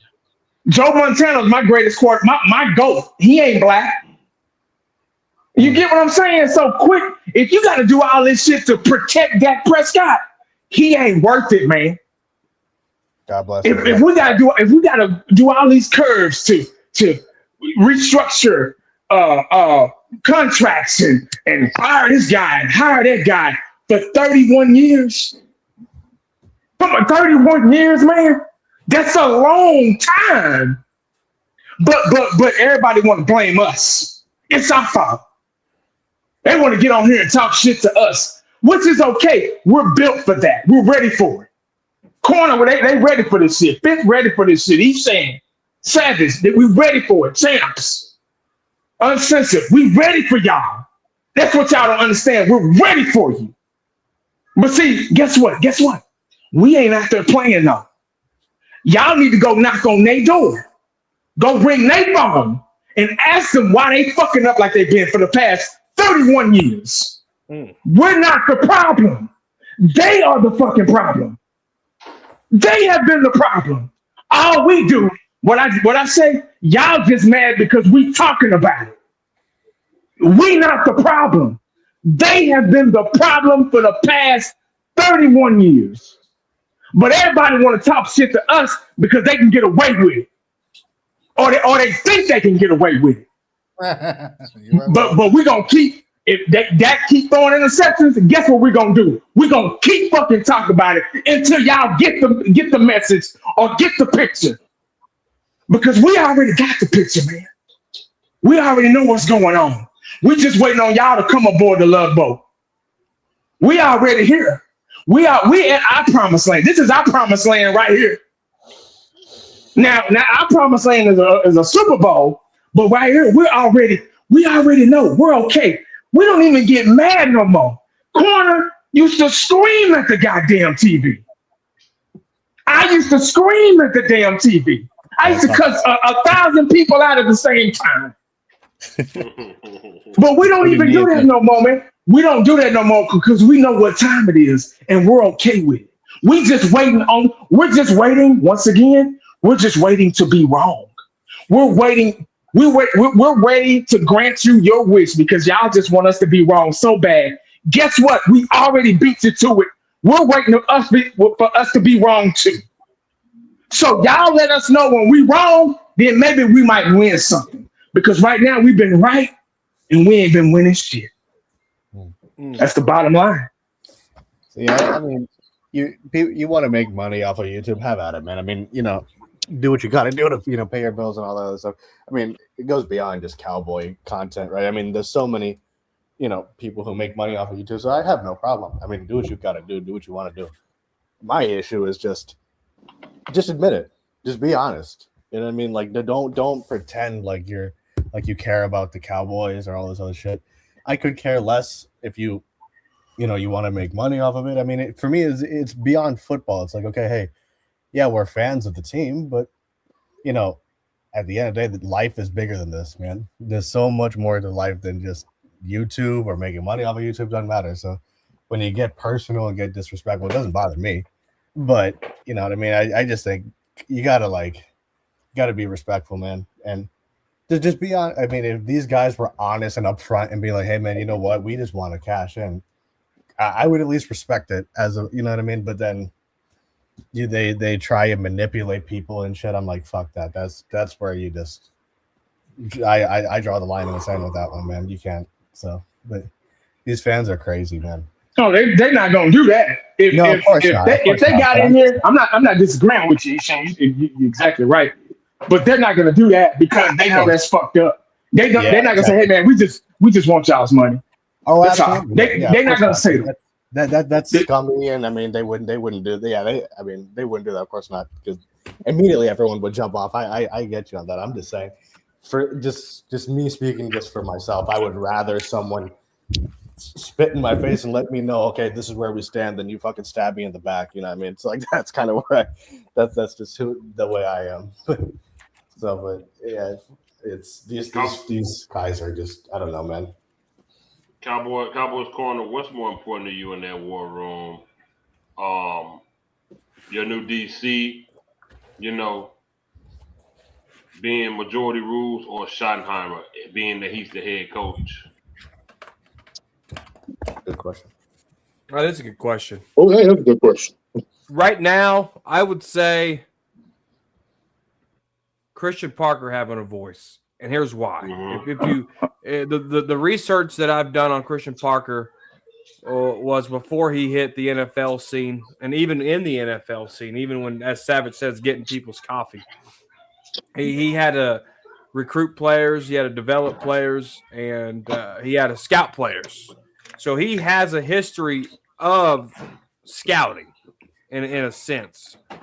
And this year, with it being his first year, with knowing that he has more history of doing that than Will McClay actually does, that gives me more confidence. And then if you look at the players he brought in, everyone has their own opinions on the players that they brought in, right? But PJ Locke is 5'10". Kobe Durant is 5'10". So these smaller corners and safeties, it doesn't matter to Christian Parker. What matters is you look at Christian Obanya, Tito Obanya. You look at him, and you see 320 right off the bat. You're like 6'4", 320. You're like, oh, that's bigger than Osa. You know, I mean, you look at that and you're like, oh, and they just traded Osa. So if Osa didn't fit and they got Obanya in here, he wants bigger guys up front. So he has a plan. Now let him use that plan. We're talking about the 32nd ranked defense. Terrible. We're lacking talent across that defense. We got a double dip linebacker. You got to go 5-tech. You got to go edge. I mean, you got to go corner at least one time. So let him use his abilities and what he's learned. He's been in the league since 2019. You look at the players he's coached and got to, and they played good techniques, good everything. We know good corners with bad technique, how they look. I mean, look at Trayvon Diggs with Mike Nolan versus Trayvon Diggs with Dan Quinn. Coaching matters. And so if Christian Parker can duplicate any success that he had and be able to have a voice in the draft room, I think it's a win-win. But quick question. It's just the draft guy and me. The guys that we brought in the two guys on offensive line. The Obanya kid you're just talking about. Don't you think they're just camp bodies? Like they've never made an impact of where they were. We're just, besides Rashawn Gary, which I love because the Dallas Cowboy fans hated Michigan players, but now they all love Rashawn Gary. But yet, don't hate the player, hate the scout, hate the coach who drafted the guy that was a bum. Rashawn Gary's not a bum. He plays good when he's healthy. But besides Rashawn Gary, who did we bring in? No, it's a good question. And when I think of camp bodies, I think of the basically 90% of the undrafted free agents that come in here, right? I think of possibly 7th round draft picks who can't really get the niche. I think the word that I'm looking for with these guys that we hit is depth, right? Rotation, second string. Camp bodies to me is fifth string that will never see a snap at training camp. That we play in the fourth quarter in preseason in game 3, right? That's camp body to me. Maybe we see that differently, Savage, but I think it's depth because obviously Obanya's not going to start over Quentin Williams or Kenny Clark, but there's some depth there. And if you need him with this 3-4 base, you got you a true 0 at 320. I don't even think this is just me, old school. 320 is not a 0 tech. To me, a 0 tech is he's 6'5", 350. That's a 0 tech in a 3. But does that apply in this era though? Because who's 6'5", 350 0 tech right now? I can name 20 names right off my defensive tackle. That's starting right now? In the league right now? No, in college football. I can name guys. No. It's starting in the league.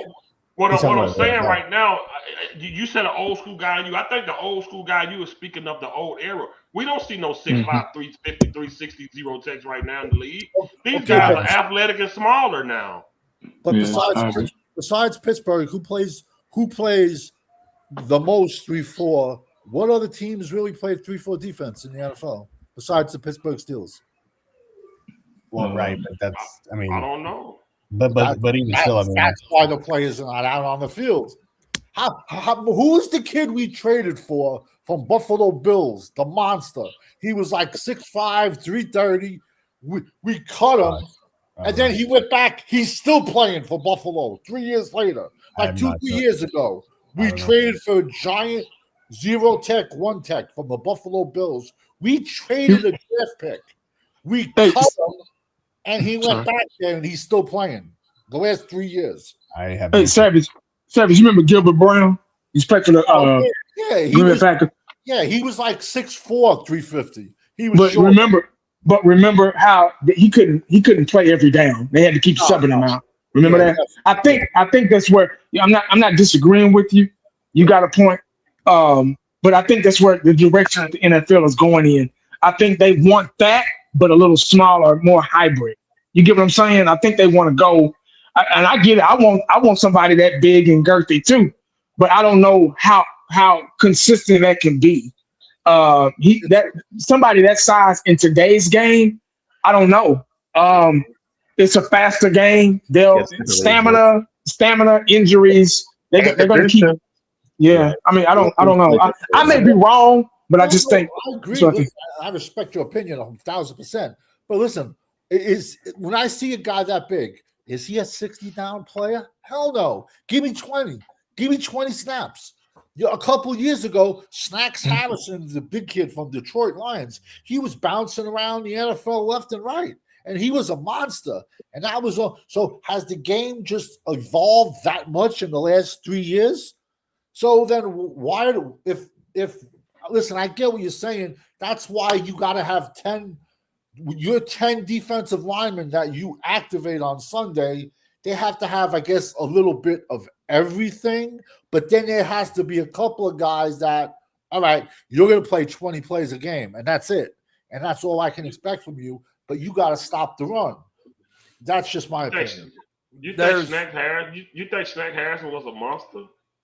How big was Snacks Harrison? He was like 6'5", 330, 340. Yeah, you mean a monster in size? I thought you meant like skill. Oh no, skills was he was just a big body. I bet like a big body. Okay. So right now there's only two guys that.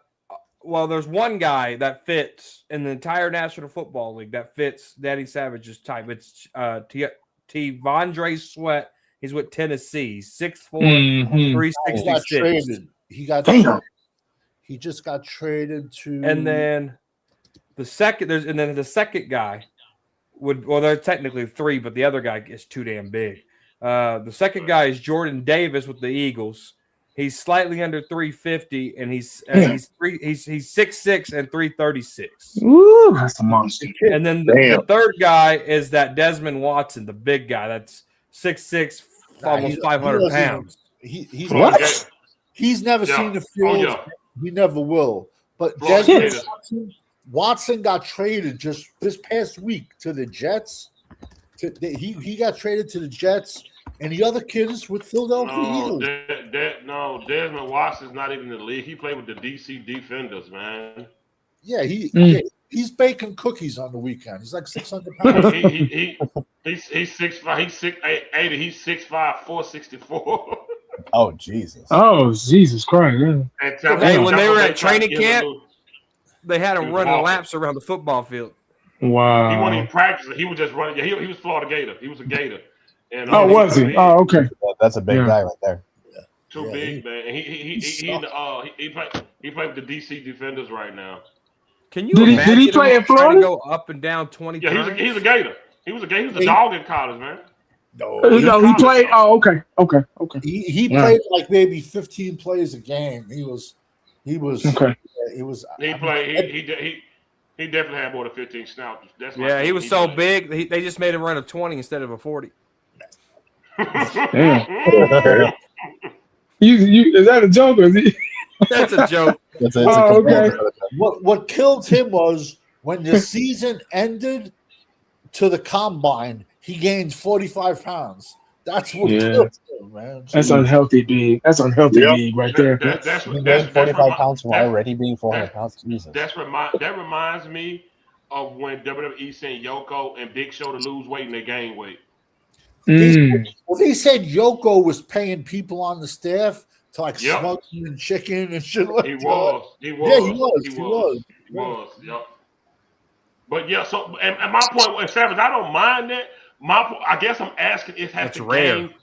And my point, it has the game sped up too fast for those big old school guys now. Is the game too fast for them? That's what I'm saying. Situational. Yeah. All you gotta do is run to the outside. Situational. Yeah. Hey, but if you got fast linebackers on the outside, you're not going to run to the outside. There's going to be weaknesses on any defense, but if you got sick, fast outside linebackers, you ain't making it outside. And then that's like the theory. Okay, now you got to run up the middle. You can't run up the middle because you got those big monsters. Like I'm just saying, like those big guys, they're like first down players, second down players. I do not want them on the field third down unless it's third and inches. But also, look what we just did with Osa Odigizua.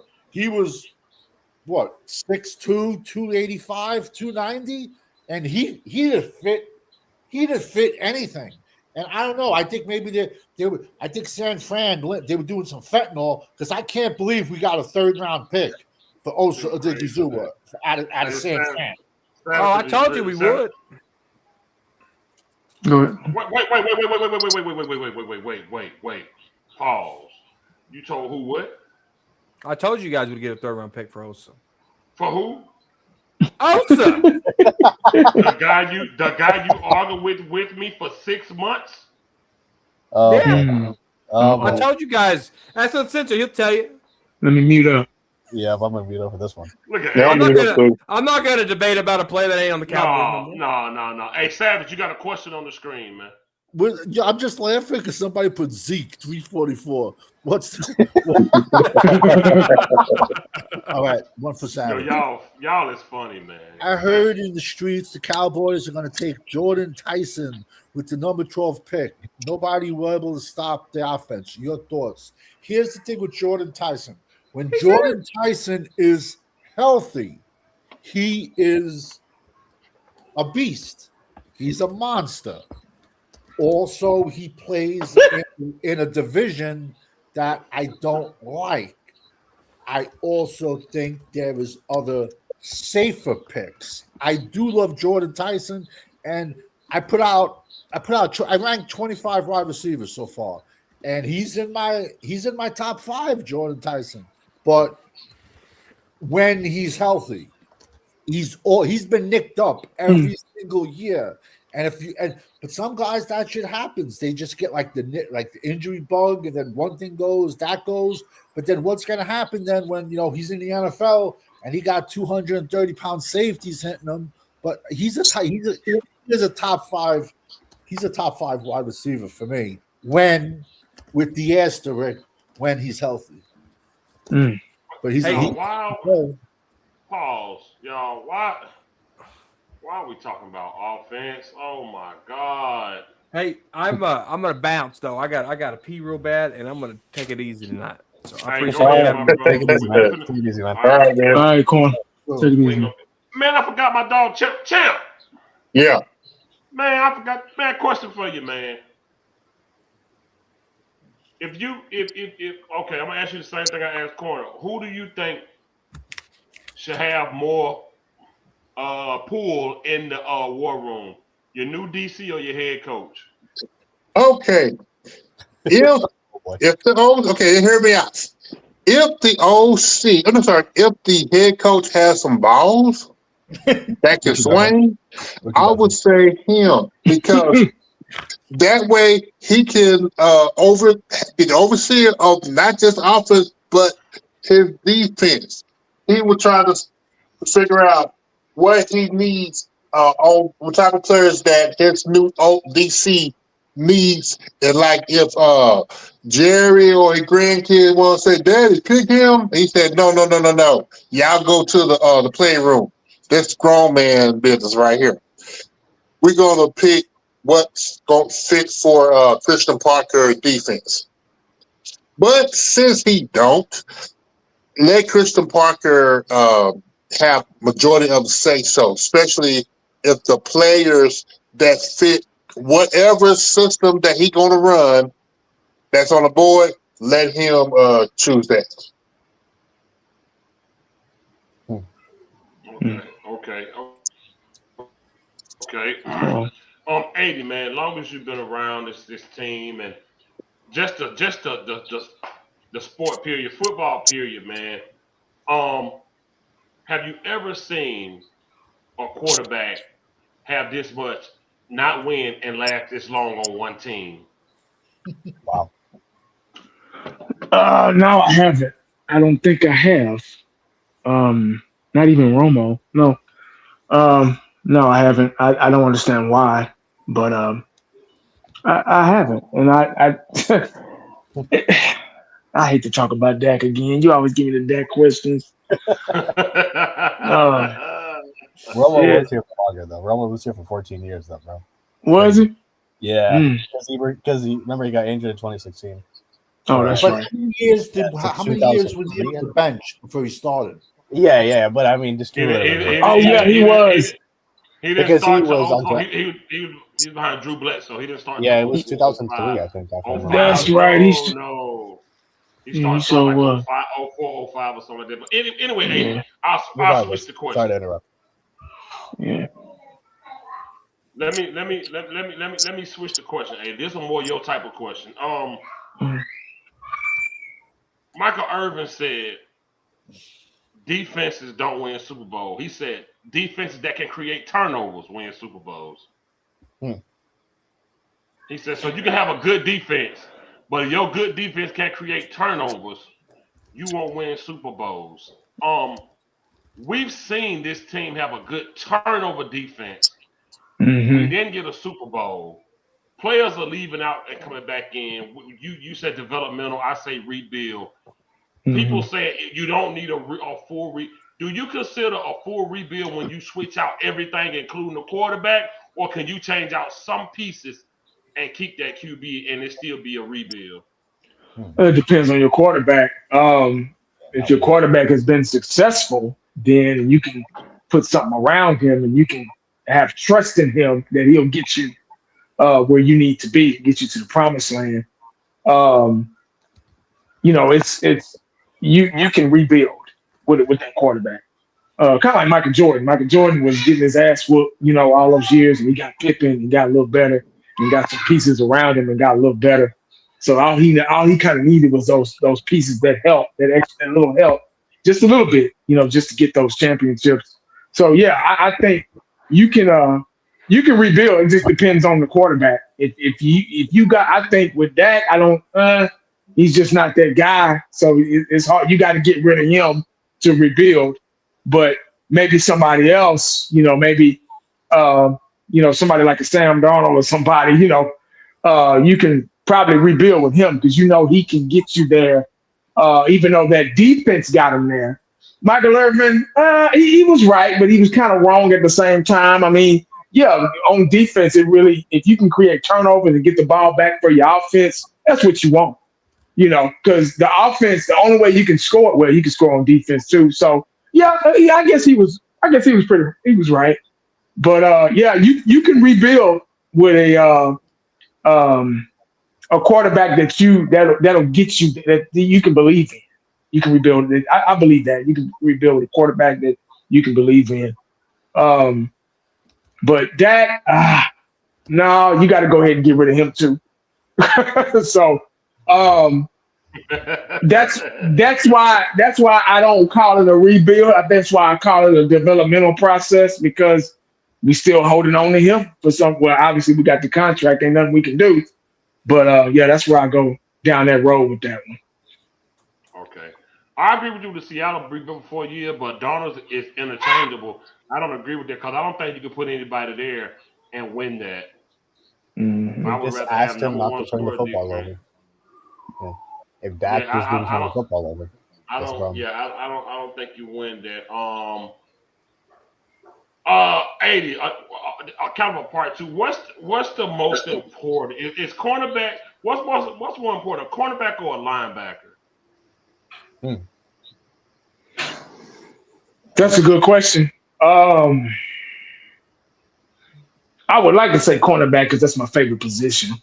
Mm-hmm. Um, but I like my cornerbacks with clean jerseys. Right. So I think the linebackers position is more important because if it gets to them, somebody ain't doing their job in that front seven. So I like my cornerbacks like Prime didn't see any action because they scared to throw his way. You know, like the interception stat. It's good to have that stat. It's good to have those 11 interceptions like Bland did that year, or was it Diggs? Yeah, One of them. It's good to have that stat, but they threw his way all them times. They weren't scared to throw his way. So I think I would rather not have the interception stat because that proves that I'm doing my job over here. You get what I'm saying? Now, getting those picks is a good thing. I'm not saying it's not a bad thing. It's not. I'm not saying it is a bad thing. It's a good thing to get those picks. Make them pay for them throwing your way. But a clean jersey means you're doing your job. You're shutting down that side of the field, and you're doing your job. They scared. They don't even want to look your way, like Prime used to do back in the day. But if it gets that far, it means somebody doing something wrong. So I think that front seven, the linebackers, is a way more important position to touch first, and then secondary. Okay, Dennis Savage, tell me the importance of having straight grown men, dogs up on that defensive front. What's the importance of that, man? Say that again. I apologize. I only caught I the said, tell me the importance of having straight grown men, dogs up on that front defensive line. How significant is that to have grown men up there on that front line? In my opinion, it's the most important because number one, you're closest to the opposition's ball with the quarterback. If your 4 down linemen can get to the quarterback by themselves, that makes the entire backs half of the defense flow so much prettier. If your defensive linemen are great pass rushers, listen, Dion comes around once every 1,000 years, plain and simple. You know, a guy like that. But if you have great pass rush, you make the most average corner look like he's Charles Woodson because the quarterback is running for his life. And so that's why me personally, if I can get a defensive lineman to get 23 sacks. I mean, Myles Garrett broke the record or whatever. But then a corner, you know what I'm trying to say? If I could get Myles Garrett on one side, or TJ Watt or whatever, and then I have 2 monsters in the middle that can stop the run, I would go the front 4. But then I also think going with the 4-2-5 defense has kind of lessened the linebackers, how can I phrase this? Linebackers' importance of stopping the run because now you have a much, much smaller hybrid linebacker back there and you're asking him to do more things. If that makes because I think we all can agree too, the NFL has changed to an extent of they just want points, they want points, no matter what. And I think in the future, they're just going to want more points and more points. So at some point, we're probably going to see safeties. Within 10 years, we're going to see safeties playing linebacker. Just how the fullback went away as a position. The days of the 6'4", 250-pound linebacker might be a thing of the past in 10 years. in 10 years down the road. You know, That's a true statement right there, Larry. So anybody can answer, all y'all that want to answer this question. Did Deron Bland success come off of having such a good pass rush? Yes. Definitely. The champ. I mean, Yes. it's an interesting question. But I would argue so. What do you think, Eddie? What you think? What you think, 80? Yeah, a little bit of both. I'm gonna go. The aggressiveness of that defense did cause. I think being at the right place at the right time as well. So it was a little bit of coverage because we had a good defense, but it wasn't like lights out. 85 Bears, Richard Dent, Richard Perry coming at you, Mike Singletary. It wasn't to that extent, but it was a pretty good defense. I think the way Dan Quinn designed that cover 3 was the reason why Bland got those. It put him in a good position to get those interceptions. Because a lot of times the quarterback wasn't even touched. You know, I think it was that peekaboo. Dan Quinn has a peekaboo style, a robber style cover 3 peekaboo. So to make that slot receiver think that they were open and boom, peekaboo, I got you. I'm taking it pick 6 to the house. You get what I'm saying? It was designed for that, and it worked. So that's where a guy like Bland, that's why he was so successful with that peekaboo style cover 3 because he was able to sneak and get those Larry Brown. I call them Larry Brown interceptions because Larry Brown. I saw that comment earlier. Larry Brown was very physical, but he didn't have the speed nor the agility to be a shutdown corner. But he could lock you up. He could lock you up if he got his hands on you. Him and Kevin Smith were kind of the same. They were physical cornerbacks, but they didn't have the speed to be shut down, catch-up speed cornerback, match speed cornerbacks like Dion.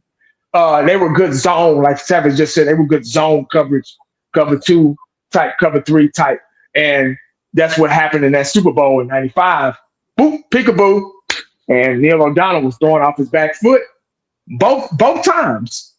And Larry Brown, we know the history, took it to the house and got MVP that game. And then the Raiders gave him like a humongous contract, and the Raiders played man, and I was like, oh, that's a bad fit. That's a bad fit. I think Harvey Brown was only with the Raiders for like 2 years before they were like, all right, we made a mistake. But him and Russell Maryland went to the Raiders. Yeah. Man, watching Let's be honest too, bro. If you remember that 2023 year against the Seahawks, man, he struggled against big receivers, man, like DK Metcalf or physical, man. I mean, he got destroyed that game. You remember that? Yeah. He literally got owned, man. So when he was badass, man, so to say, he still had his limitations, man. I think the scheme was just really friendly to him, and the fact that you have a good pass rush, that makes any secondary look good, man. Russell Maryland actually has a son. He's coming out this year. For this year, he's a tight end. He's tight end. Oh, okay. I'm sorry, tight end at SMU. The injury, I'm sure, did also hurt him too. But I mean, yeah, that's true. But even in that 2023 year, man, there was moments, man, where he got dominated. Yeah, no, I agree. I remember it. In that Packers game too, if you remember. 80 wasn't on that show. And Danny Savage, I don't want to get your blood pressure up when I asked 80 this. So last time we talked about it, you got a little heated. I'm sorry. Oh boy. No, it's all good. 80. Do you think Everson Walls is better than Trayvon Diggs? Man. A lot more physical. Physicality, yes. I think he was. I think he was a pretty good cover corner too. I think so. And you know what's up too about Everson Walls? It was he had a canny ability to get an interception when Dallas needed one. Very hard. Clutch. Yeah, clutch. He was clutch, and you can Google it. There was years. I think it was one. I know one year specifically. He's a corner, and there was one year he led the team in tackles. And your corner should not lead the team in tackles. Yeah, physical. Then seeing him go to the Giants win a Super Bowl made me want to puke. You know what I'm saying? Yep. I like Emerson Walls a lot. He another could play. I'm Hey, sorry. no, What?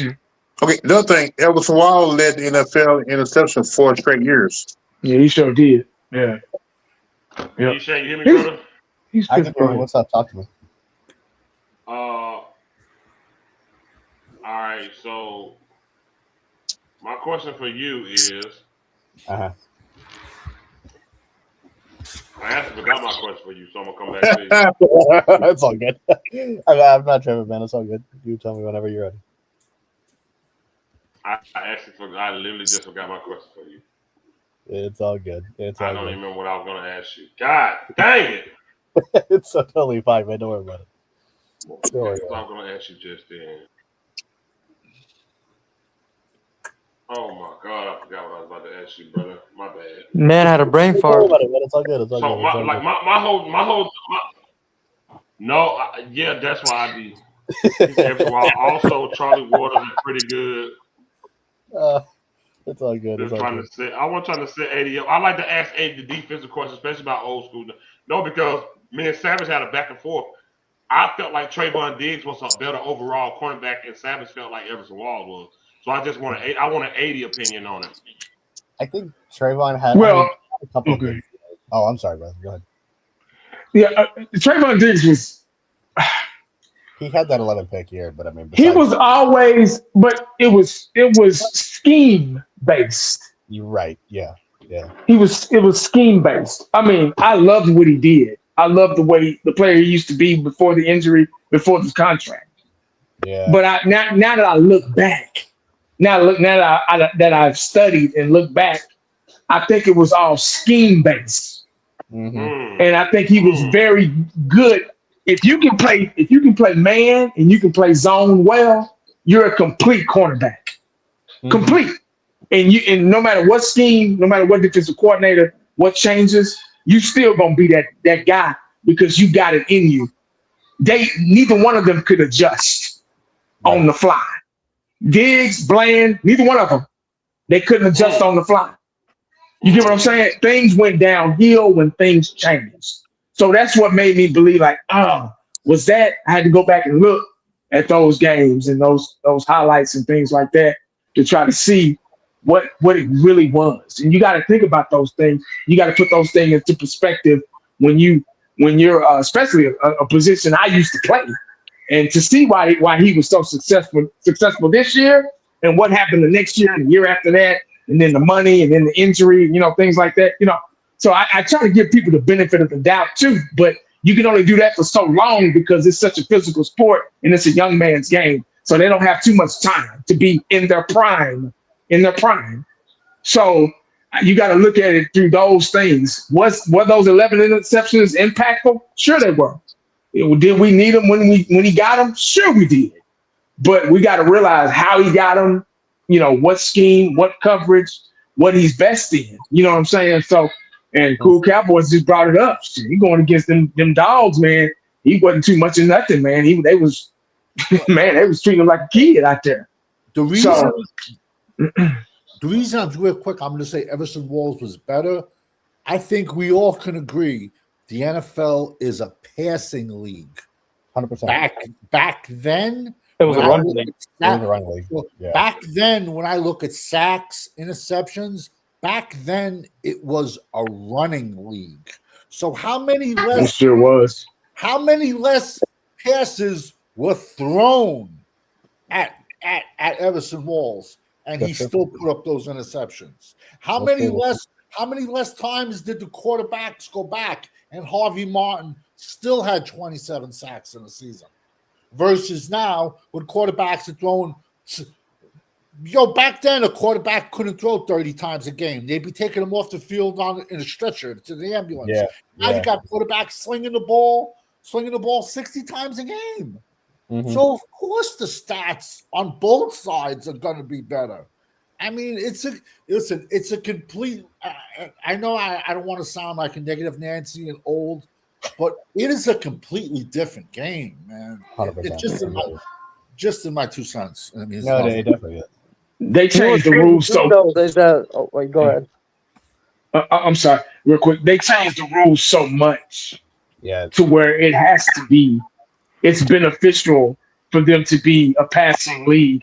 It's okay for the quarterback to say, "Ain't nobody gonna touch you." Yeah. You can't even look at the quarterback a certain way. They throwing flags. Like they were interviewing Lawrence Taylor the other day, and I heard that. Charles Haley and everything. And shit, they was like, man, it's not a different game. He's like, man, Tom Brady and they wouldn't last 5 minutes. Them guys wouldn't last 5 minutes playing in our era. They just wouldn't, you know. And Tom Brady played against. I can't really put Tom Brady in there because he played against some dogs. He played against Ray Lewis's and stuff like that. So I can't really put him in there. But other quarterbacks, I think I can. Yeah, like Mahomes and the younger guys. Yeah, they wouldn't Mahomes would get last. killed. Yeah. Oh man. Yeah. So Mahomes would. Yeah. Well, That's- Mahomes, that's like, why- especially because he runs around a lot, man, he would get killed. Yeah. Eshan, I remember my question, Eshan. I remember it. Sure, man. Talk to me. So my question to you is, what does it mean to you when a guy says, I'm getting older and I realize I can't win here, and he wins at another? What does that say about this organization when a guy says that and he go and do the exact thing he said that he couldn't do here? What does that say about this organization? Good question. That's a great question. It just goes to show why we don't win, plain and simple.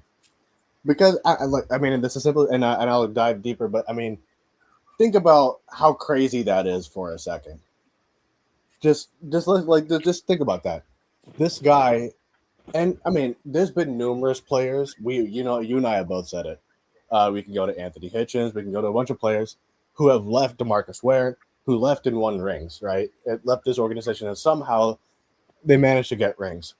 I have never seen a player leave, say he's going to win a championship, and in a span of 10 months, this guy manages to do it.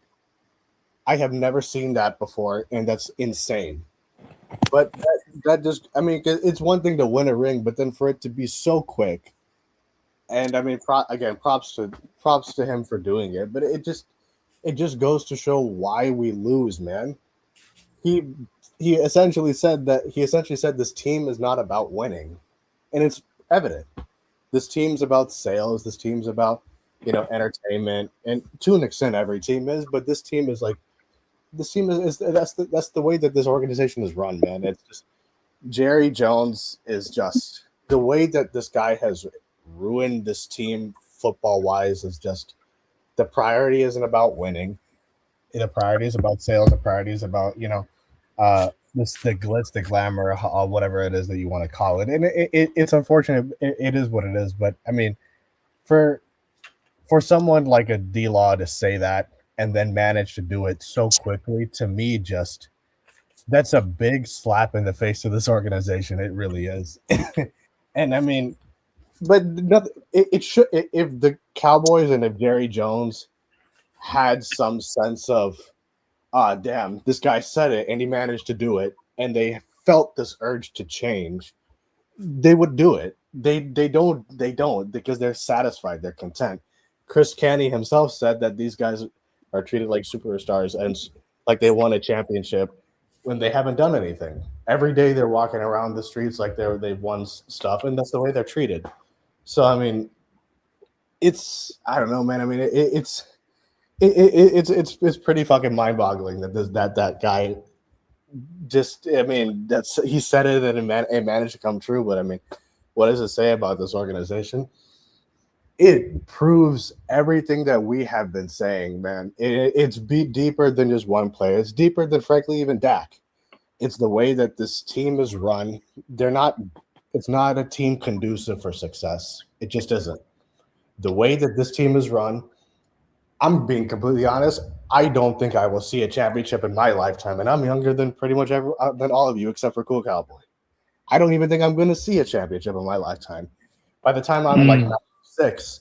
This guy's great-great-grandson will own this team because that's the way that this team is built. After Jerry, it's going to be Steven.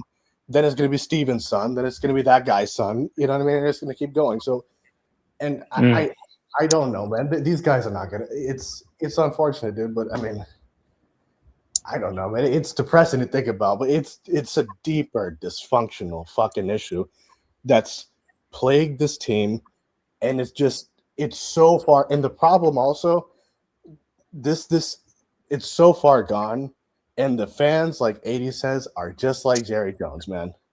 Most of our fans don't see that this is a problem, or they just are okay with it.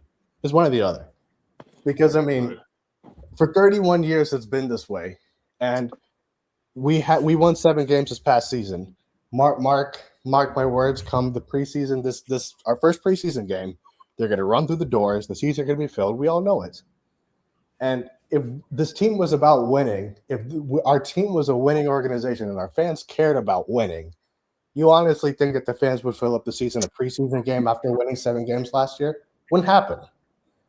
These fans are also they're conditioned not to care about winning now. I feel like because otherwise the seats wouldn't be filled like this, man.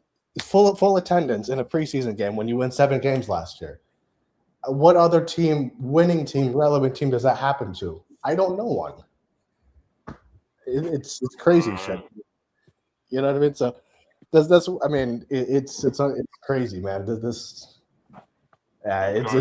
mind-boggling that happens like that. Okay. To me, brother, his best season to me was 2018. He had 10.5 sacks, and he balled out that year. I think he was playing. Yeah, but for me, it speaks volumes all around. For sure. It don't just speak volume with ownership. It speaks volume with Jerry, of course, but it also speaks volume with players. It speaks volume with coaches. Agreed. And you just can't win when you tell your players it's okay that we lost. That game will forever haunt me. That's the second worst game I've ever seen. Besides that Green Bay game, that Thanksgiving game against Phillip Rivers and no dang on Chargers. Yeah. It'll hunt me for Jerry made his way down there to tell those guys it was okay. Mm-hmm. You got guys getting on the podium and say, and y'all expect what's his name? Xavier Woods. Y'all expect us to go hard every play? It's like what? Meanwhile, he said this after a lot. Keep in mind, he said that. And you know what? In the past year, the dumbest play calling that I seen was against Carolina. Yeah, you had the ball, and you thinking that your defense will get the ball back. Well, that's cool to say. He's not even in the league no more. Keep in mind. How hard are you playing now, loser? You know what? I'm sorry to set it up, but keep in mind that when Xavier Woods said that, we just came off of a loss where we gave up 49 points to Baker Mayfield. And you remember that fucking what was it? I think it was like a end around fucking to Odell Beckham when the score was like a 1 possession, and then that's what they got to win the game. So shit, I remember that. That was a fucking disaster. So he chooses that play to be like, you know what, man, I'm tapping out here. That's this kind of organization. You're choosing the play that could potentially help us win a game to be like, you know what, man, I'm out. I'm sitting this one out. It's just what the fuck? Like, you know what I mean? Like, what the sorry, man, go ahead. I just have to get that out. But it's just crazy, bro. He said you guys was right all along. I don't even know what to cheer for this year. Hey, man. Cheer for the Longhorns. They'll provide you a real quarterback and a real good team, unlike this bullshit. Trust me, you don't want to be right. Dude, you buying the hype of that Archie Manning kid? He 100% is 100% you. Man, I don't like Sarkisian, man. He sucks. No, Sarkisian sucks, but don't worry, the quarterback is good enough to carry. One thing I found out about him, when he says "don't worry," that means to worry. Game's a bad game. Never in between. 4 down. Keyshawn, you're gonna want to draft him next year. I'm telling you. I don't even fucking care, man. I will drop the link, OG. We about to end this though. I just wanted to. I need to. I gotta ask Cool Cowboy a question. I'm gonna ask Savage one more question. We're gonna get up out of here. Cool Cowboy. Defensively, No, you know what I want to say defensively. What would you do with the first 2 picks you got, man? Ooh, you got to take the best defensive player available. I don't care what position it is on defense, but it's got to be the best defensive player available. Better not be no offensive pick, man, because the defense is such dire straits. It needs anything. It needs a infusion of young talent. But if I had to pick a position, I would say linebacker because you literally have nobody. Overshown, man, he ain't the same on anymore, unfortunately. And who else do you have behind him? You have Mm-hmm. Shamir James. I mean, that is the worst linebacker room in the NFL, period. So I would say linebacker. And honestly, you know what? This might be controversial, but I would actually double dip at linebacker if you can, because it's that bad. Oh, And then geez. if you double dip, then you won't have to worry about that for the next 5 to 6 years if you hit on both of those guys. That's if they draft well at that position. Yeah, that's if they draft well. Which Will And McClay, hopefully they definitely need a linebacker up the middle. and that's with Will McClay. You never know with that fucking guy. Yeah, he sucks. Yeah, he's terrible, man. That's the thing I'm worried about, though, honestly, is because, like, our track record of drafting is bad enough, but most of our quote-unquote hits have not been on defense, man. I mean, the defensive draft history recently has been terrible. You have Kelvin Joseph, Bossman Fat. You have Taco, Mozzie Smith, Tristan Hill. I mean, what a disaster.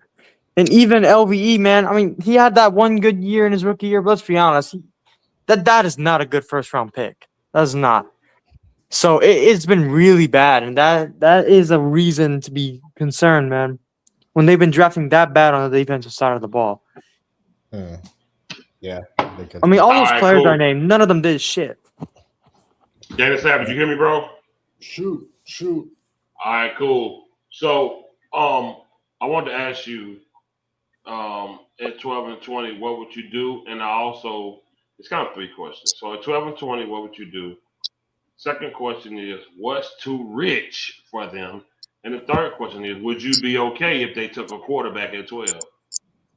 All right. Well, I've been saying for months, I double dip at linebacker because we have none. Maris Leofau is a special team. He plays special teams. I mean, Overshown walks like Dak Prescott runs now. It's not his fault. No. You know, he has 3 knee surgeries. If it was me, but I'm nobody, I would put Overshown on the outside so he has to deal with less traffic. I would go 2 linebackers. This is just me, and it means absolutely nothing. I would go linebacker 12, linebacker 20, 3rd round. I can get a monster safety, and come day 3, I can get some big defensive linemen. And if I have to get a running back or an offensive tackle, I can get that. Rich, this is what blows my mind about taking a corner. I think a corner is way too rich at 12 because when your defense is ranked 32 versus the run, when you have the 32nd ranked defense in the NFL, you can have prime time and Charles Woodson. I'm just gonna run up the middle. I'm just gonna run up the middle every play. So in my like I said, I'm old school, but you build from inside out. Listen, if there's a giant stud one tech, I'll take that giant. I'll take that 6'6", 340-pound monster in the middle over a corner. Because I thought we solved the corner issue when Jerry Hump in the air with Sharon Revelle. You know what I'm trying to say? I forgot about that. Dallas, but you see, this is what I said.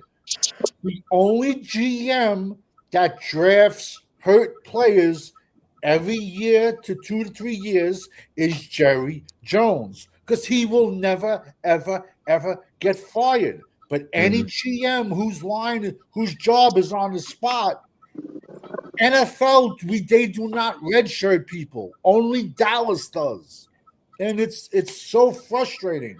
And everybody's like, let's get that corner. Let's get that corner. What good is that corner if you don't have a fucking Pidgin language? What good is that corner if you don't even have a pass rush? So let's draft a good. Let's just say he is a good corner. We got Donovan Ezeraku and Maris Luafau. What now? If those are our two outside linebackers in a 3-4, honestly, what's the over under on sacks from those two guys for the year? Probably 5. Yeah, I was going to say 5 to 6, 5, 7 combined. Combined. Yeah. What about the third question?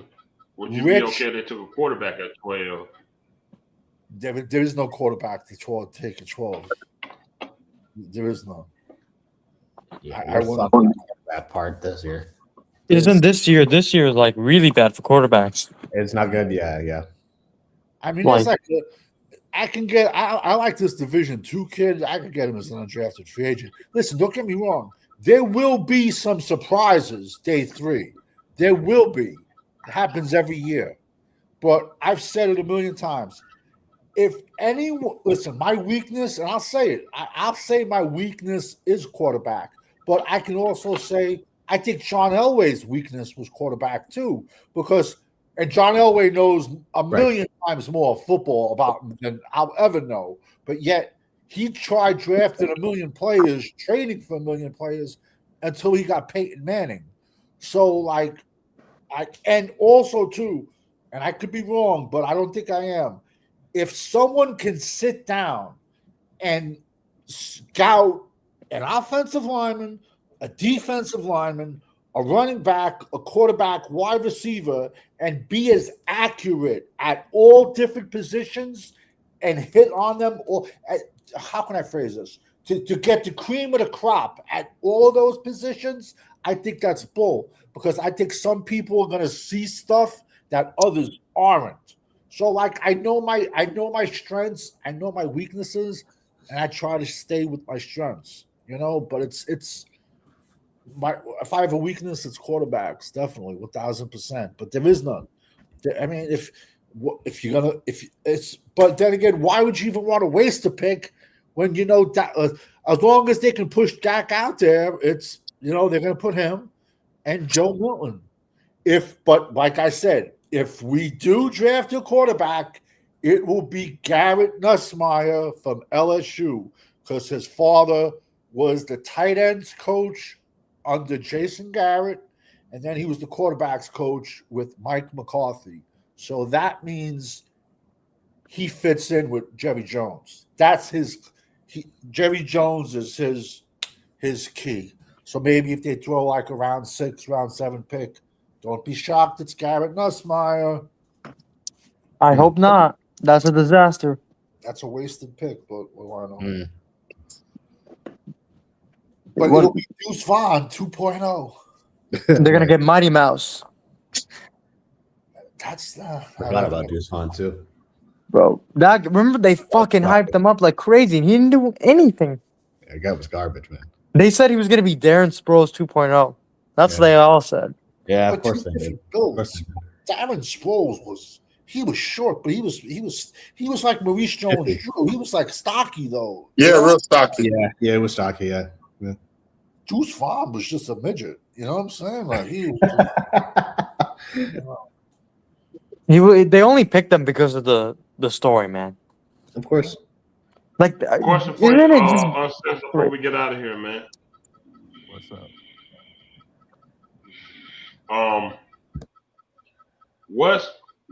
What could they do that make you say this was a good draft? 2 linebackers in the first round, safety in the third, probably another defensive tackle in the 5th. Yeah, they got to go heavy defense, man.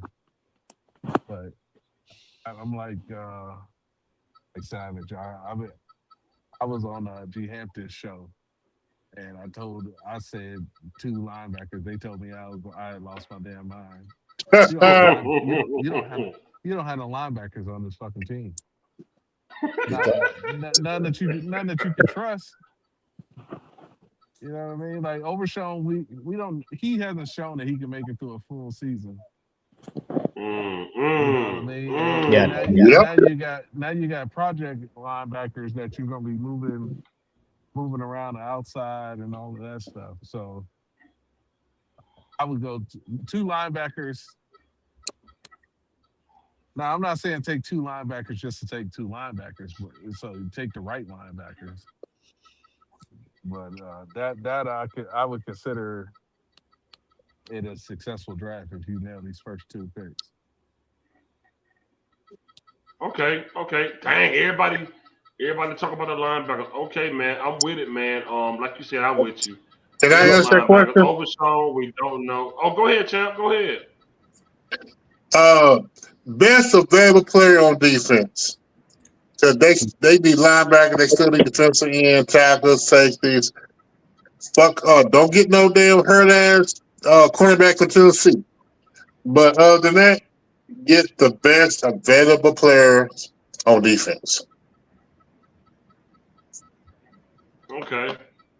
Fifth. I got a guy I want you to look at. I nicknamed What's him the Vontez Perfect 2.0. Just Oh listen boy. to me for a second. His name What is is he? Jay Shaw Barnum. What does he hit people in the dick like fucking Vontez did? No, he has some anger issues. Jay Shaw Barnum, linebacker, Michigan. He accidentally headbutted the referee. He Yes, from he- well? That was not an accident, bro. That's not an accident. He accidentally Hits me with headbutted it. the referee. Accidentally headbutts a referee. Accidentally. It was not Oh, an by it. accident. What school? Bullshit. What school he from? Michigan. He's big. Oh no! He, Oh no! he's 6'3", 250. He can play inside linebacker, and he can put his hand down and he can put his hand down and rush. I've been doing videos on him for 2 years. But now wait. I thought we were all back to loving Michigan players because we got Rashawn Gary. No, you remember man. Savage, me and you were the only ones in this panel that were saying Mason Graham would be good, and look how he turned out. The Michigan Yeah, players, man. that's true. He was the number one tech in this past We draft. kept saying if he fell to us, let's get him, and everyone else was like, nope, he didn't fall to us, unfortunately, but he was good, man. You lost me at Vontez Perfect 2.0, man. We don't want that, man. But you see, you can First take. of all, This man First said of he all- accidentally headbutted him. Yeah, that's what I mean. you talking about? You thought we were back to loving Michigan because of Rashawn? Man, me and our sister gotta be to cook them Cowboys for getting that dude. Oh yeah.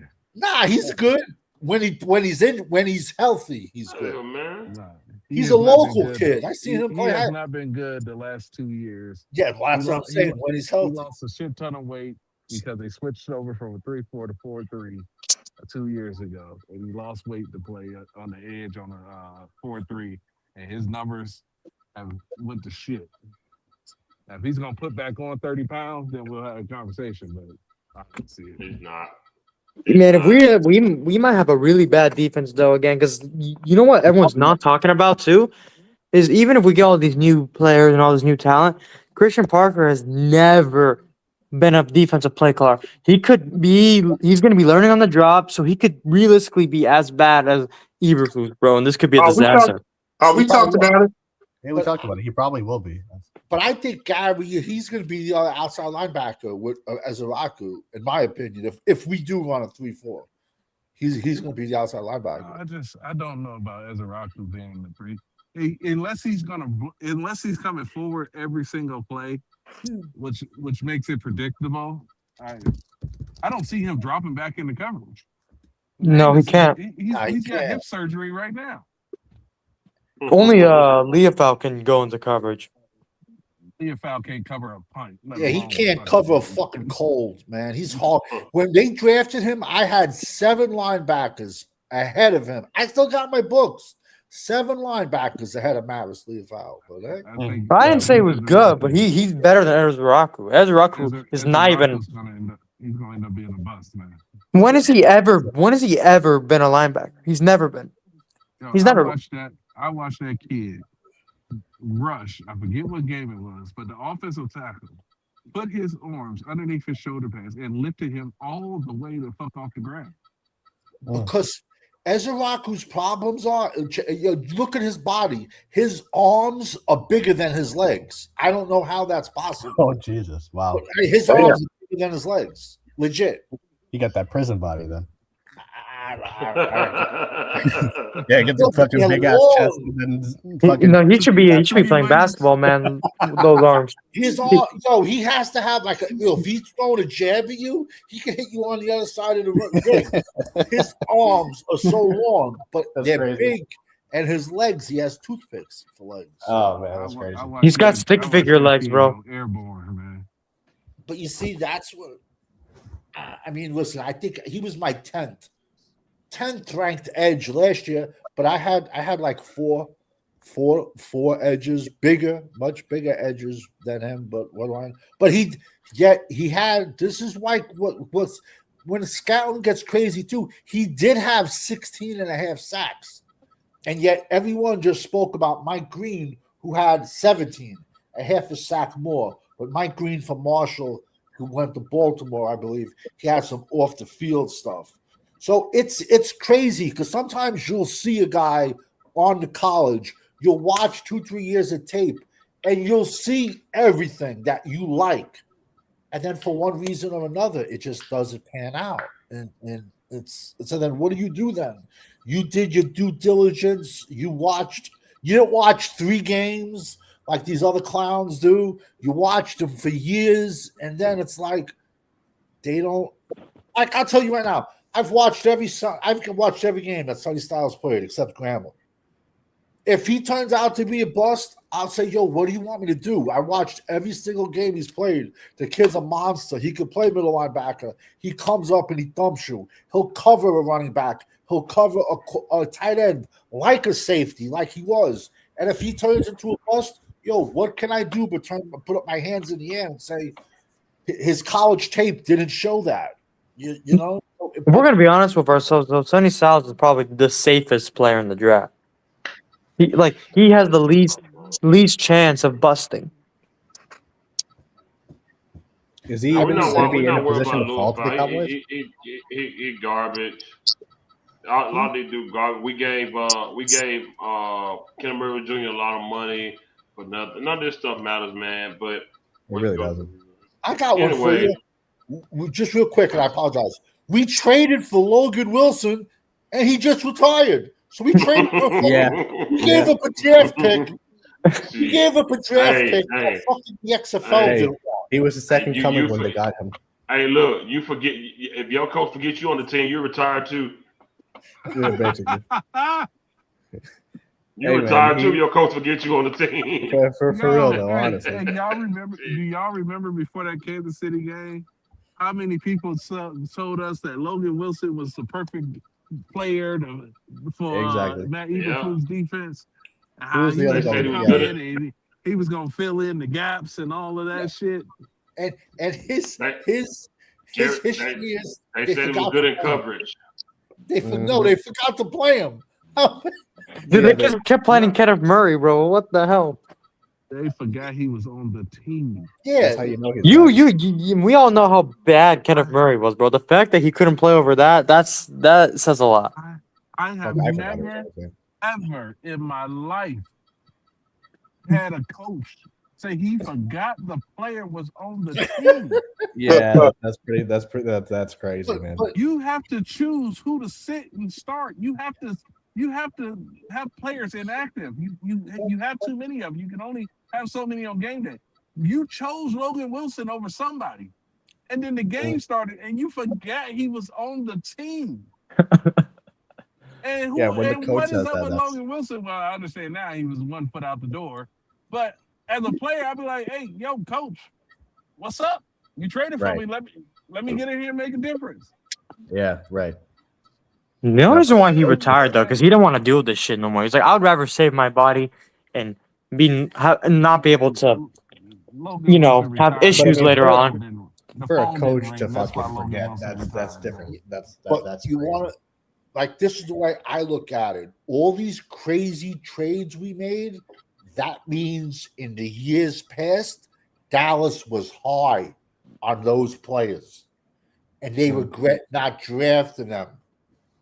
Does that make sense at all? Yeah, you're right. I mean, Kenneth Murray was a first-round pick in 2020, I think. So they were high on all these players. They didn't get them, but they're like, okay, let's get them on. Let's get them the second time around. Let's get them. Could you imagine if we didn't draft CeeDee Lamb and we got Kenneth Murray in 2020? Because he went to the. Because Logan Wilson won't even start. What's good? But anyway, we're about to get up out of here, y'all. Appreciate everybody. We out, y'all. Peace out. Peace out. Peace out. Stay blessed.